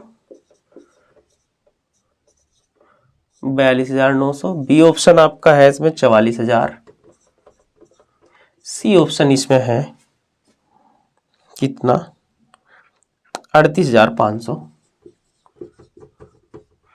और डी ऑप्शन इसमें है 39,600। ठीक है, ये आपके ऑप्शन रहे। तो देखिए अगर यहां पर बात की जाए, किसकी बात कर रहा है वो, ए और बी की बात कर रहा है, सही है। तो यहां पर जो ए और बी है इनकी अगर हम आय की बात करते हैं यहां पर, तो आय है इनकी, इसकी 8 है तो इसकी 11 है। और अगर हम खर्च व्यय यानी कि खर्च की बात करते हैं तो जो खर्च है यहां पर वो आपको दिया है 7:9 के अनुपात में, ठीक है। और हमें बचत दी गई है, तो आपको पता है कि अगर आय में से खर्च घटा देते हैं तो बचत मिलती है, ठीक है। तो अगर मैं आय में से इसके खर्च घटा दूंगा तो हमें यहां पर बचत मिल जाएगी। तो जैसे ये है, अगर हम इस आय को, आय के अनुपात को, क्योंकि हमें घटाना पड़ेगा तो यहां पर ऐसे तो डायरेक्ट नहीं घटेगा, तो हम इसे आय के अनुपात को x मान सकते हैं और खर्च के अनुपात को y मान सकते हैं, सही है। तो अगर इसकी a की बात की जाए, इसके घटेंगे, भाई इसने 8x रुपए कमाए, उसमें से 7y रुपए जो है खर्च कर दिए, तो 8x माइनस 7y, ठीक है, किसकी हो जाएगी, a की बचत हो जाएगी। भाई बचत क्या होगा, यहां पर आय में से खर्चा घटा देंगे, बराबर a की जो बचत है वो 25,000 रुपए है, ये रही यहां पर, सही है। अगर हम b की बात करते हैं तो उसकी हो जाएगी 11x माइनस जो है 9y, बराबर हो जाएगी कितनी बचत है, 35,000 रुपए बचत है। तो यहां पर आपको पता चलता है कि समीकरण 1 और यहां पर समीकरण 2 बनती है। ऐसे अब इसमें से हमें यहां पर क्या पूछा गया है, इसमें से पूछा गया है आपको कि b की आय कितनी है, b की आय। तो b की आय का मतलब है यहां पर आपको x का मान चाहिए, 11y है, 11x है। तो x का मान निकालने के लिए हमें क्या करना चाहिए, y बराबर कर लेना चाहिए, y कट जाएंगे तो x का मान मिल जाएगा, ठीक है। तो यहां पर अगर हम y बराबर करते हैं तो आपको पता है इसमें आपको 9 की गुना कर देनी है, तो 9 सते 63 हो जाएगा, और इसमें मुझे 7 की गुना कर देनी है। तो यहां पर जो समीकरण बन जाएंगी आपकी वे इधर आ जाएंगी। देखिए गुना करिए 9 की समीकरण में, 9 8 72x माइनस यहां पर आपको कितने की गुना करनी है, 9 की, 9 सते 63y, उधर हो जाएगा 9 की 25 निम्मा 225, ठीक है, 225 और कितनी 3 जीरो, ठीक है। ये समीकरण आपकी 4 बनती है। इसमें आपको 7 की 11 सते 77 होता है, x हो जाएगा माइनस यहाँ वही 9 सते 63y हो जाएगा, बराबर इसमें आपको कितने की गुना करनी है, 35, ठीक है। 35 की 7 में गुना कर दीजिए तो कितना हो जाता है आपका, 7 पंजे, पहले तो 3 जीरो हो जाएंगी आपकी, और 7 पंजे 35 हो जाएगा, और 7 तिया 21, और ये 3 24, यानी कि ये आपका हो जाएगा, ठीक है। अब यहां पर जो है देख लीजिए कितना बनता है। अगर आप यहां पर जो है इसमें क्या करते हैं, ये दोनों क्या है, 63y है, लेकिन दोनों है माइनस के। अब काटने के लिए एक प्लस का होना जरूरी है, एक माइनस का, तो हम क्या करेंगे, घटाने पर मतलब अंतर कर लेंगे, ये प्लस का माइनस हो जाएगा, यहाँ पर प्लस हो जाएगा, आपको पता ही है, ये माइनस हो जाएगा, ये यहां से कट गए यहाँ पर, तो यहां बचते हैं कितने, 5x किसके, माइनस के, बराबर उधर कितना बचता है आप देखेंगे तो यहाँ पर 20,000 बचता है, किसके, माइनस के, ठीक है। ये माइनस के ज्यादा है, 2,45,000 है, 2,25,000 है, तो ये माइनस से माइनस कट जाएगा, 5 से भाग कर दीजिए, तो x बराबर आपका यहाँ पर 5 चौक 20, 4,000 आ जाएगा, ठीक है। अगर x का मान मिल गया तो यहाँ गुना कर दीजिए, तो b की जो आय हो जाएगी, इसके लिए आपको जो है यहाँ पर 11,000, 11 गुना 4,000, यानी कि कितना हो जाएगा, 44,000। तो यहां पर जो बी की आय बनती है वो कितनी आएगी आपकी, 44,000, यानी कि बी ऑप्शन आपका ठीक रहता है, ठीक है। तो ये आपका ऑप्शन हो जाएगा कौन सा, बी सही। तो क्वेश्चन नंबर भाई हम बात करते हैं अब 19 में। देखिए 19 में क्या दिया है, 19 आपका एक सरलीकरण का क्वेश्चन है, ठीक है ना। तो इसे हम कैसे करेंगे आइए देखते हैं। सबसे पहले इसमें दिया है जो प्रश्न वो आपको दिया है कि भाई 36 भाग यहाँ पर, ठीक है। तो ऑप्शन लिख लीजिए पहले यहाँ पर,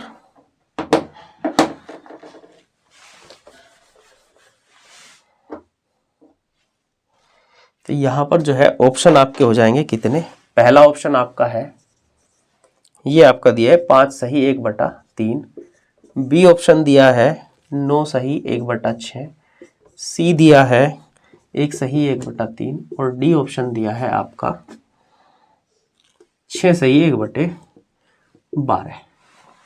ये आपके ऑप्शन है। और यहाँ पर जो है भाई ये आपका हो जाएगा सवाल 36/18 ऑफ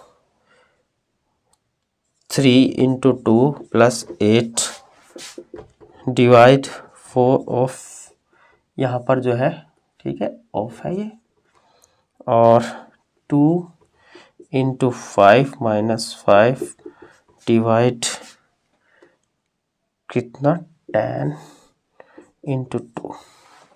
तो ये आपको प्रश्न दिया है। देखिए इतना बड़ा प्रश्न समझ के ये नहीं है कि भाई से प्रॉब्लम होगी, कुछ है कोई दिक्कत, बिल्कुल भी कोई भी दिक्कत नहीं है, कोई परेशानी नहीं है, बहुत आसान है। आपको आसान करना है इसे, ठीक है। कैसे करना देखिए, जहां आपको प्लस और माइनस के दिखते हैं चिन्ह, इसमें केवल यहां था और यहां पे था, आप इसे तोड़ लीजिए। अब तोड़ने से हुआ क्या कि ये क्वेश्चन अलग अलग हो गए कि ये पार्ट अलग हो गया, ये अलग हो गया, ये अलग हो गया। वो तो वी बोर्ड मास ठीक है, उसी के अकॉर्डिंग चलेगा। यहाँ पर चिन्ह आपको देखने हैं कि कौन सा पहला आएगा उसके बाद कौन सा, लेकिन फिर भी हमने इसे कितने टुकड़ों में कर दिया, 3 में। हम इसे अलग अलग अब सोल्व कर सकते हैं, जो कि आसान तरीका है। ऑफ का आपका पता है, सबसे पहले इसमें भाई भाग, ऑफ और गुना में, यहाँ पे सबसे पहले आपका कौन सा, केवल ऑफ खुलेगा सबसे पहले, और उसका मतलब होता है गुना।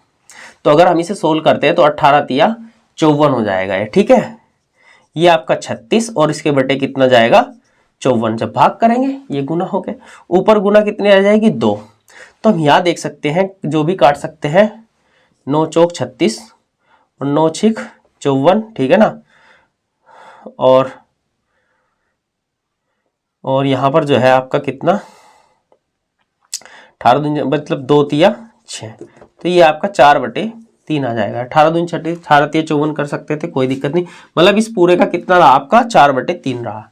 अब देखिए इसमें भी यहाँ पर ऑफ है, तो पहले इसका करेंगे यहाँ पर, ये आपका 8 हो जाएगा, 4 दूनी 8 बटे में चला जाएगा, ऊपर गुना कितने की 5 की, 8 से 8 कट जाएगा, तो बस ये कितना रह जाएगा आपका 5, इस पूरे का 5 रहेगा।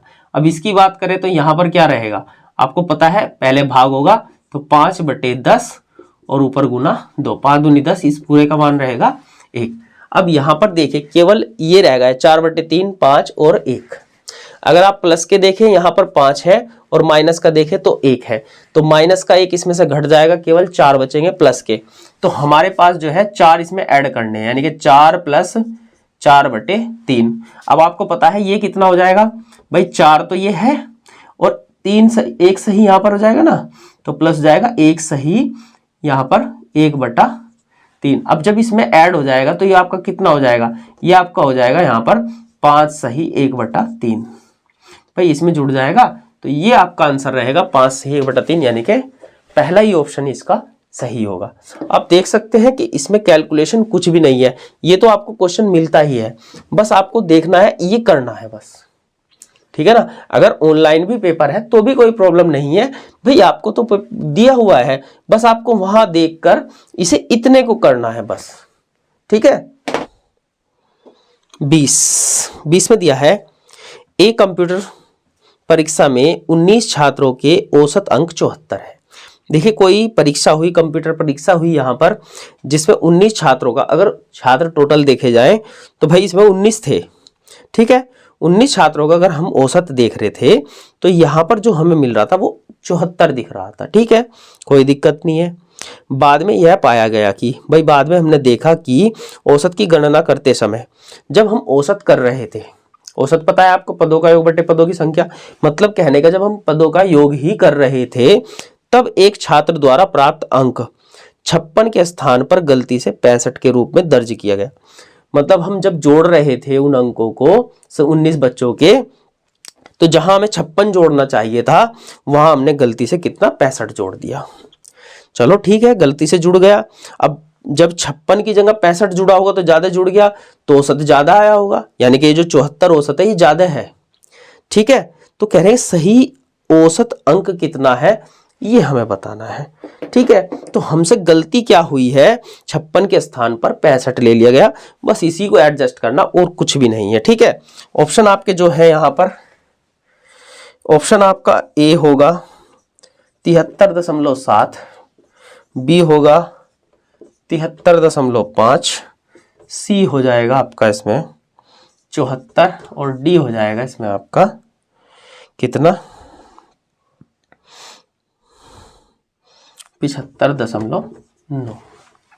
ये आपके इसमें ऑप्शन हो जाएंगे। ठीक है, तो अब जो है यहां पर आपको देखना है सही औसत क्या होगा। देखिए कैसे हम कर सकते हैं, आप ध्यान से समझिए। भाई यहां पर हमें एक बात पता है कि हमने जो है गलती से क्या जोड़ दिया, 56 जोड़ दिया।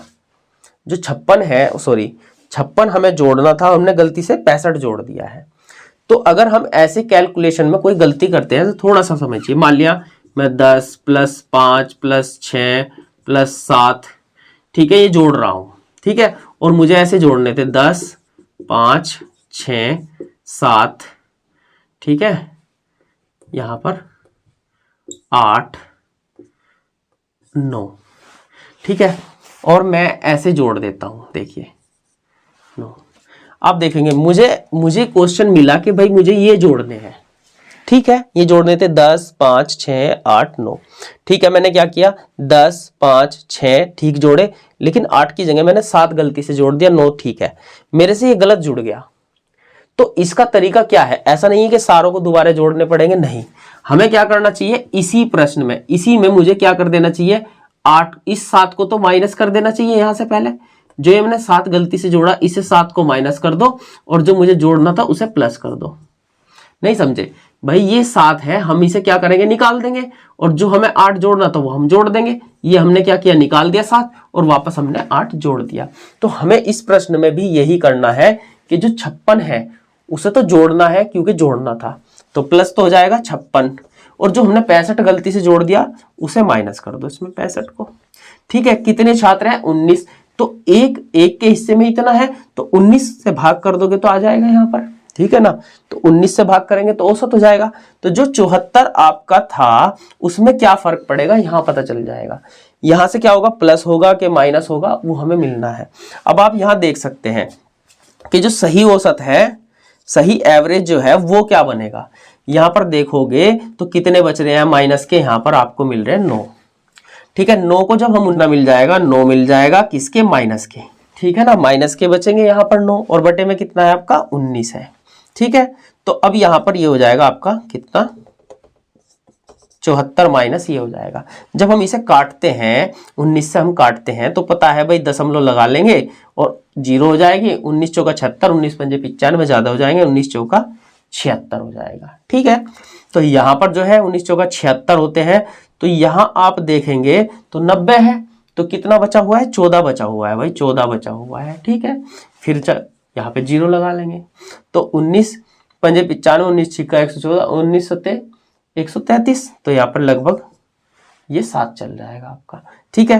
तो ये जो है आप और भी काटना चाहे तो काट सकते हैं, बाकी इसमें से इसे माइनस कर दीजिए।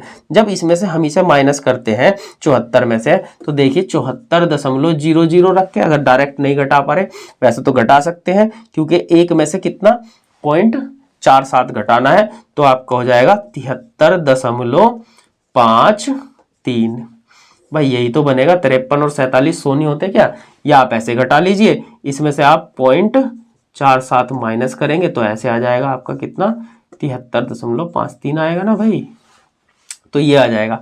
तो ऑप्शन आपका कौन सा सही हो जाएगा, 73.5 वाला आपका ये सही हो जाएगा।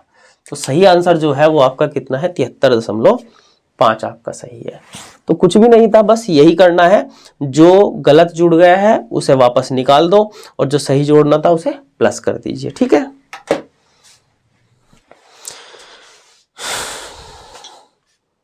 देखिए नेक्स्ट क्वेश्चन आपका क्या है, 21 में जो दिया है यहां पर आपका, इसने कहा एक कार की चाल में जो है यहां पर 25% की वृद्धि होने पर वह समान दूरी तय करने में 24 मिनट कम समय लेती है।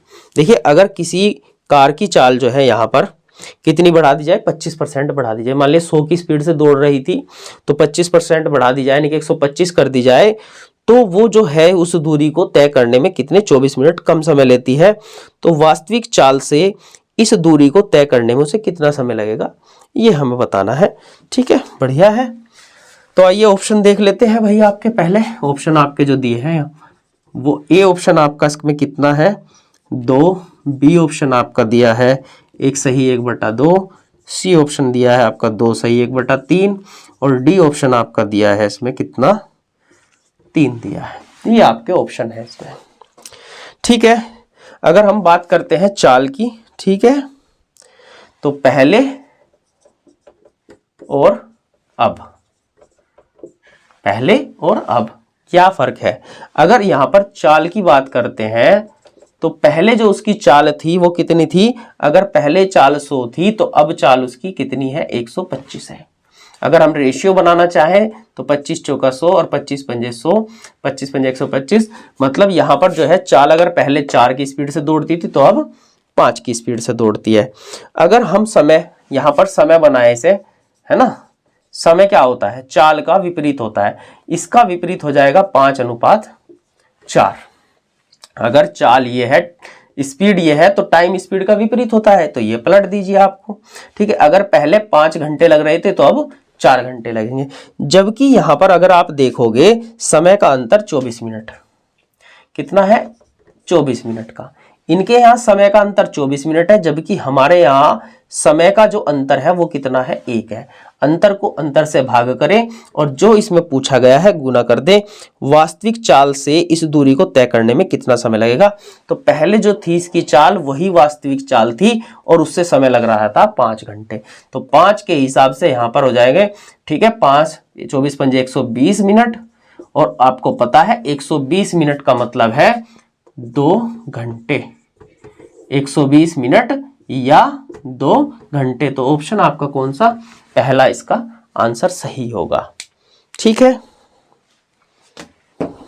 तो 22वां क्वेश्चन हम देखते हैं भाई। इसमें 22वां क्या दिया है, 22वां फिर से एक सरलीकरण का प्रश्न है। ठीक है, और इसके जो ऑप्शन दिए हैं भाई वो आपको दे रखे हैं। देखिए यहां पर जो है ए ऑप्शन हो जाएगा आपका कितना 11/15, बी ऑप्शन आपको दिया है 1/10, सी दिया है 29/40 और डी आपको चौथा ऑप्शन जो है इसमें यहां पर आप लिख लीजिए 23/33। ठीक है, ये दिया है आपको। तो यहां पर जो है क्या प्रश्न है वो आप देख लीजिए। ये दिया है इसने यहां पर कि 10/21 भाग 1 सही 1/14 यानी कि 15/14 ऑफ यहां पर 5/3 माइनस 5/3 गुना यहां पर है 1/10 और प्लस है यहां पर 9/28 और भाग है यहां पर 3/7 ऑफ 6/5। ये आपका प्रश्न है। तो मैंने आपको बताया, देखिए क्वेश्चन को थोड़ा सरलीकरण के इस तरह के प्रश्न को आप आसान करना चाहते हैं तो इसके क्या करिए टुकड़े कर लीजिए प्लस और माइनस से। देखिए फिर से ये 3 पार्ट में बन गया है, लेकिन इनमें कौन से चिन्ह का प्रयोग, मतलब पहले कौन सा चिन्ह खुलेगा उस चीज को आपको ध्यान रखना है। वो पता है आपको, वी बोर्ड मास पूरा रूल होता है। ठीक है, उसके हिसाब से हमें चलना है। तो आप ये सोल्व कर ले, ये कर ले, कोई सा कर ले, कोई दिक्कत नहीं। मैंने पहले ही किया था, इस बार ये कर लेंगे, कोई दिक्कत नहीं।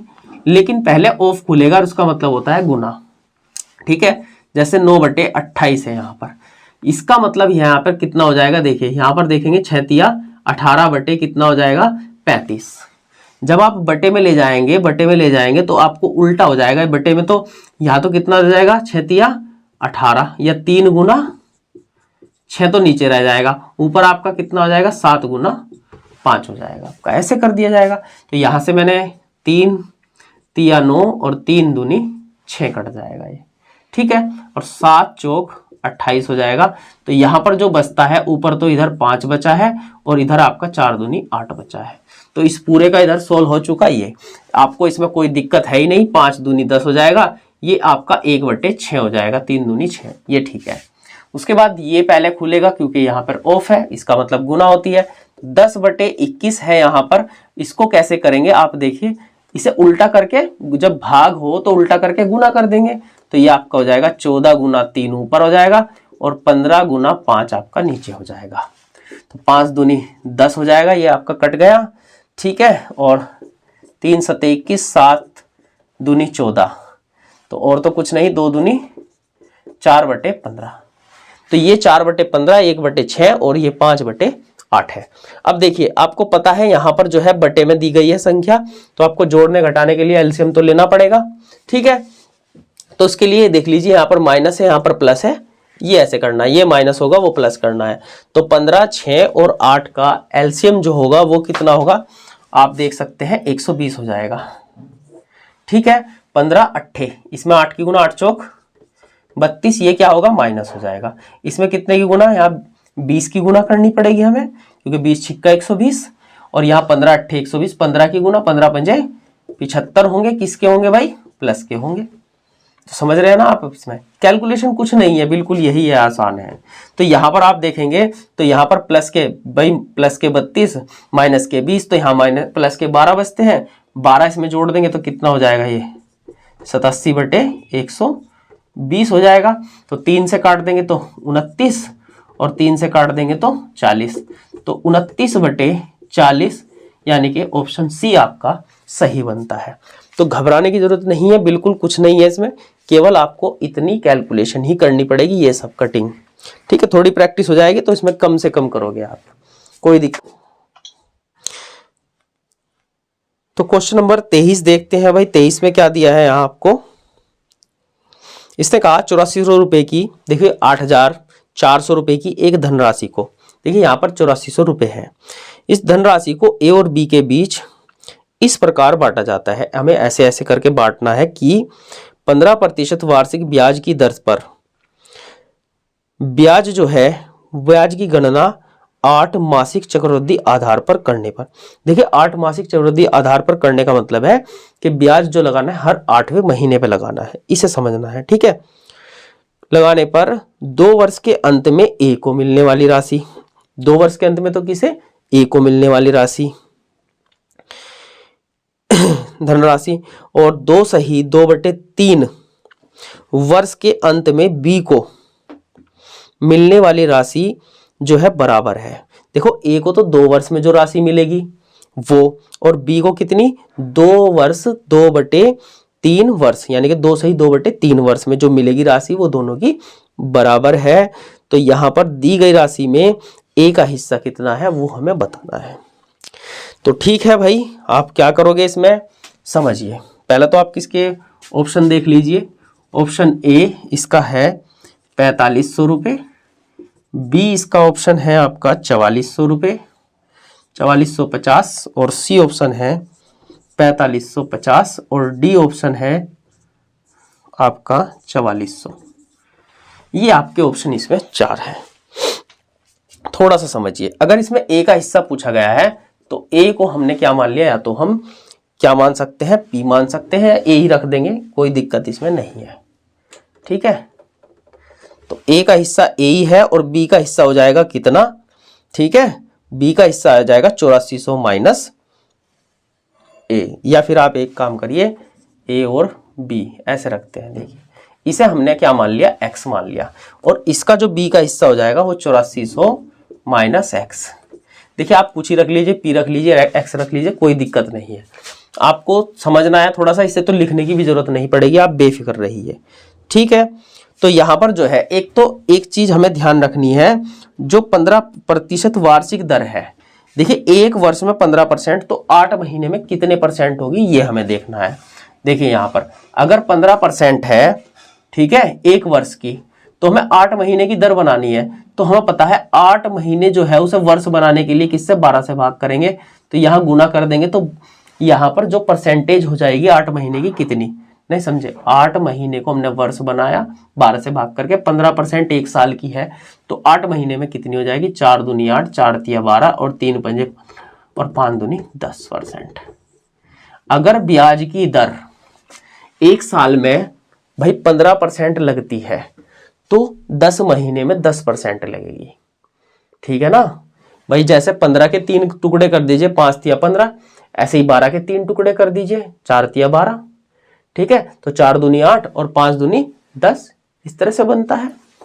इसमें कोई दिक्कत नहीं है। और 2 वर्ष जो है, 2 वर्ष जो है में कितनी बार ब्याज लगेगा? 3 बार ब्याज लगेगा। भाई आप ये बताओ, 2 वर्ष होते हैं, 2 वर्ष होते हैं आपके 24 महीने, 24 महीने में हर 8वें महीने ब्याज लगे तो 8 तिया 24, 3 बार ब्याज लगेगा, नहीं लगेगा? ठीक है। और जो दूसरा है बी के लिए क्या है यहाँ पर? 2 वर्ष। अब 2 वर्ष में तो आपको पता है 3 बार लगेगा, और 2/3 वर्ष में कितनी बार लगेगा? तो यहाँ पर आपको क्या करना है, ऐसे महीने बना देने हैं। तो अगर हम इसे महीने बनाएंगे यहाँ पर 12 से, ठीक है, तो आप देखोगे 3 चौक 12, 4 दूनी 8 माह। तो 8 माह में भी कितनी बार लगेगा? 8 महीने में भी एक ही बार लगेगा, इसमें 1 बार लग जाएगा। तो इसका मतलब हुआ 2 वर्ष में तो लगेगा 3 बार, और यहां पर है आपका 2/3 वर्ष। तो यहाँ 2 वर्ष में तो यहाँ पर आपको पता है 3 बार तो यहाँ लग जाएगा, 1 बार यहाँ लगेगा, यानी कि 4 बार ब्याज लगेगा। कंफ्यूज नहीं होना है। देखिए ये सब लिखने की भी जरूरत नहीं है, बस थोड़ा समझने की जरूरत है, कोई इसमें दिक्कत वाली बात नहीं है। ठीक है। अब देखिए ब्याज कैसे लगाते हैं, हमें पता है कि मिश्र धन बराबर मूलधन कोष्ट 1 + दर/100। यह हम डायरेक्ट करते हैं कि मूलधन हमारा कितना है, x है, यहाँ पर गुना, भाई परसेंटेज कितनी है, 10 है, तो 10 का मतलब है 100 में जोड़ के 110/100 डायरेक्ट करते हैं। कितनी बार? भाई a का जो है, a का कितनी बार ब्याज लगेगा? 3 बार, क्योंकि 2 वर्ष है। और b का जो है वो 2 वर्ष, 2 यानी कि 2/3 वर्ष है, तो इसका ब्याज कितनी बार लगेगा? 1 बार यहाँ और 3 बार यहाँ, 4 बार ब्याज लगेगा। तो इधर हो जाएगा आपका 8400 - x, और यहाँ पर जो हो जाएगा आपका कितना हो जाएगा? 110 कितना 100, और यहाँ पर कितनी बार लगेगा? ये आ जाएगा आपका 4 बार। ठीक है। तो ये आपका इसका धन और इसका धन क्या होता है? बराबर प्राप्त होता है। अगर आप देखेंगे तो ये सेम ही नहीं है का इधर भी, लेकिन इधर 4 घात है, इधर 3 घात है, तो ये से इसकी 3 घात उड़ जाएंगी, केवल 1 बच जाएगा ये। ठीक है। ये केवल 110/100, हम इसे 0 को काट सकते हैं। अब देखिए इसकी गुना कर लीजिए, ब्रज गुना हो जाएगी, 10 की गुना कहाँ होगी? यहाँ, ये 10x, इधर कुछ नहीं बचेगा। और इधर क्या होगा आपका? 11 की गुना इसमें हो जाएगी, 2 0, 11 चौक 44, और 11 अठे 88, और 4 92। ठीक है। और माइनस हो जाएंगे 11x। अब देखोगे 11x इधर आ जाएंगे तो 21x हो जाएंगे, ये जोड़ दोगे इधर हो जाएंगे 21। ठीक है, 21x। तो अब यहां पर जो है आपके कितने 21x हो जाएंगे। तो बस मैं डायरेक्ट लिखता हूं x बराबर, तो ये 9 2 400, और बटे इधर जुड़ के 21 हो जाएंगे, 21 से हम भाग कर देंगे। तो यहां पर अगर हम 21 से भाग करते हैं तो आपका कितना बनता है भाई? देखिए 21 चौक 84, और यहां पर आपके कितने 8 बचते हैं, 21 चौक 84। तो इसका मतलब है 4400 रुपये यहां पर बनता है। किसका? यहां पर 4400 रुपये बनता है, यानी कि डी ऑप्शन आपका सही हो जाएगा। ए का हिस्सा x माना था, जो कि कितना आएगा 4400 रुपये। देखिए थोड़ी सी समझने की बात बस यहां है, कुछ भी नहीं है। आपको पता है 15% है भाई, एक साल में 12 महीने में 15%, तो 8 महीने में तो कम होगी ना। तो 8 महीने की गुना कर दी, 12 से हमने भाग कर दिया, महीने को हमने वर्ष बनाया, ये वर्ष की है तो हमने वर्ष बनाया 8 महीने को, यहाँ पर 12 से भाग करके, तो कितनी 10%।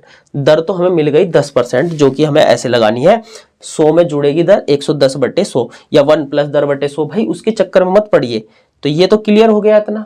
अब ये रही बात समय की, इधर भी 110/100 ही आएगा दोनों के लिए। ये समय की बात आ रही है, 2 वर्ष है, 2 वर्ष का मतलब है 24 माह।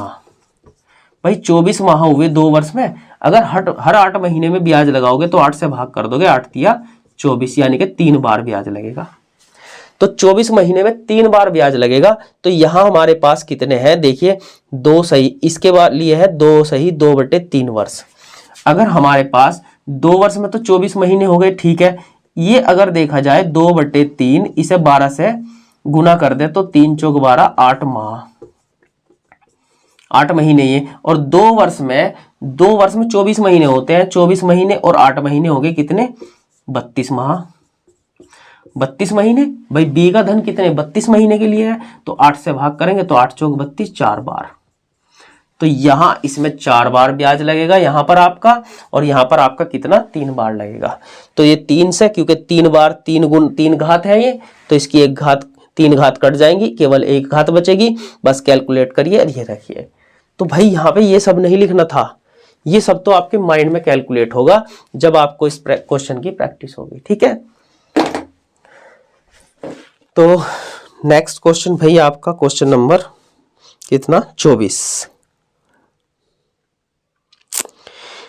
में देखिए क्या दिया है। एक पाइप यहां पर दिया है, पाइप ए और बी एक टंकी को क्रम से जो है 12 घंटे में और 18 घंटे में भर देते हैं।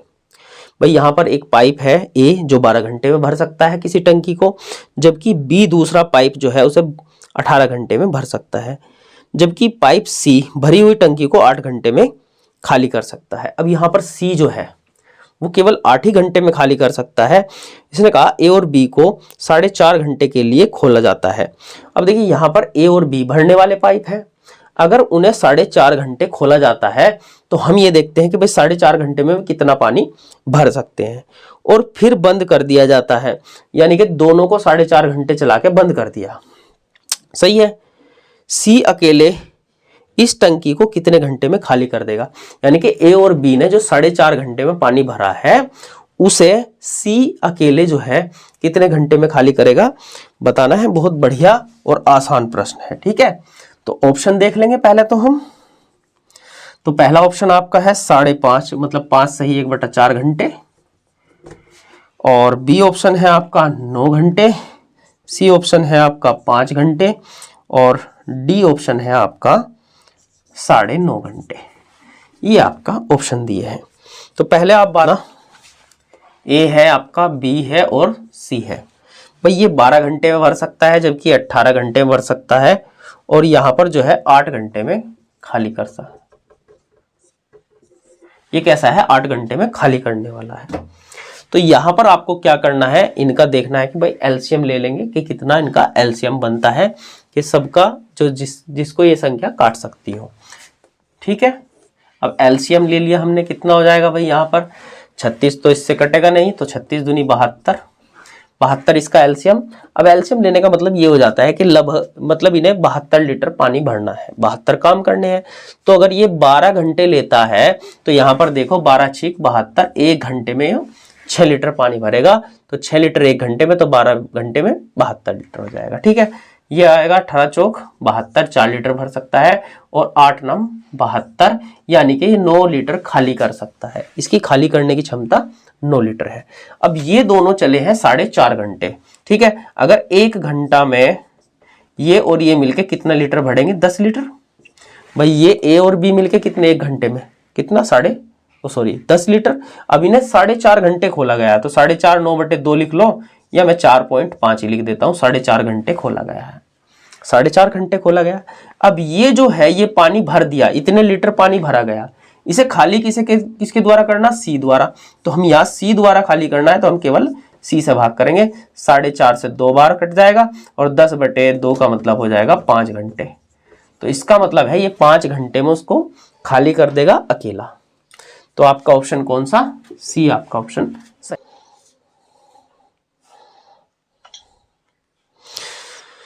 तो देखिए भाई 25वां क्वेश्चन है आपका, इसका लास्ट क्वेश्चन आज। तो यहां पर जो है एक वस्तु को 91 रुपए में बेचने पर सुधा को 30% लाभ होता है। अगर कोई वस्तु सुधा 91 रुपए की बेचती है, 91 रुपए की कोई वस्तु बेची जाती है, तो उस पर जो है 30% का लाभ होता है। यदि वह इसे 78 रुपए 75 पैसे में बेचती है, तो उसका जो है हानि लाभ प्रतिशत क्या होगा, ये हमें बताना है। देखिए 91 रुपए में बेच के 30% का लाभ हुआ। अगर वो वस्तु 78 रुपए 75 पैसे में बेची जाती है, तो लाभ होगा हानि होगी। कैसे पता चलेगा, पहले हमें निकालना पड़ेगा क्रय मूल्य, कॉस्ट प्राइस उसका पता होना चाहिए कि हाँ भाई कितनी 78 रुपए 75 पैसे में बेच के हमें लाभ हानि का तब पता चल सकता है कि जब हमें उसका कॉस्ट प्राइस पता हो। तो पहले हमें कॉस्ट प्राइस निकालना पड़ेगा, उससे पहले इसके ऑप्शन। ठीक है, ए ऑप्शन आपका कितना है 12.5%, बी ऑप्शन आपका कितना है, देखिए लाभ है, ये लाभ। ठीक है, और यहां पर 11 सही 1/9% लाभ है, और सी ऑप्शन आपका 12.5% की यहाँ पर हानि है और डी ऑप्शन आपका यहाँ पर 11 से 1/9% की हानि है। देखिए यानी कि देखिए आप देखेंगे तो ये और ये या तो 12.5 आना है या 11 से 1/9 आना है, लेकिन यहाँ पर जो है लाभ होगा कि हानि होगी वो हम देखते हैं। तो सबसे पहले अब देखोगे तो 25वें क्वेश्चन में यहाँ पर अगर मैं कॉस्ट प्राइस और सेल्स प्राइस की बात करूं तो अगर कोई वस्तु 100 रुपए की है और उसे हम 30 के लाभ पर बेच रहे हैं तो 130 में बेच रहे हैं, यही तो होगा ना, 30 के लाभ पर। अब यहाँ पर कितने रुपए है, 91 रुपए, 91 रुपए में हमने बेच दी है। ठीक है, 91 रुपए में बेच के हमें कितने का लाभ हुआ, 30 का, तो मतलब सेल्स प्राइस जाएगा बटे में आपका। ठीक है, इसे लिखने की भी जरूरत नहीं थी, तब भी आप कर सकते हो, कोई दिक्कत नहीं। अब आप कॉस्ट प्राइस निकालना है तो 100 की गुना कर दीजिए, कॉस्ट प्राइस आ जाएगा 13 सत्ते 91। तो यहाँ पर आपके कितने रुपए, 70 रुपए। 70 रुपए की वो वस्तु है।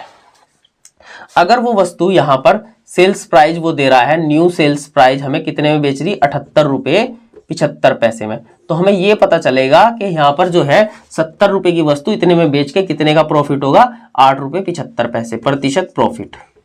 तो 8 रुपए 75 पैसे का प्रॉफिट होगा, प्रतिशत लगाने के लिए गुना 100 और प्रॉफिट निकलता है आपका कॉस्ट प्राइस यानी कि 70 पर। तो ये दशमलव तो यहाँ से आप 2 जीरो काट सकते हो। ठीक है, अब इसे आप भाग कर लीजिए, किससे कर सकते हैं, 5 से कर लीजिए। 5 से करोगे तो 14 पंजे 70 और 5 से यहाँ काट दोगे तो आपका कितना हो जाएगा। ठीक है, 5 से 5 ही कम 5 हो जाएगा ये आपका, और यहाँ पे 3 5 सत्ते 35 हो जाएगा। यहाँ पे आपके कितने बचेंगे, 2 और 5 पंजे 25। अब आप देख सकते हैं किससे, 7 से कट जाएगा, 7 दूनी 14।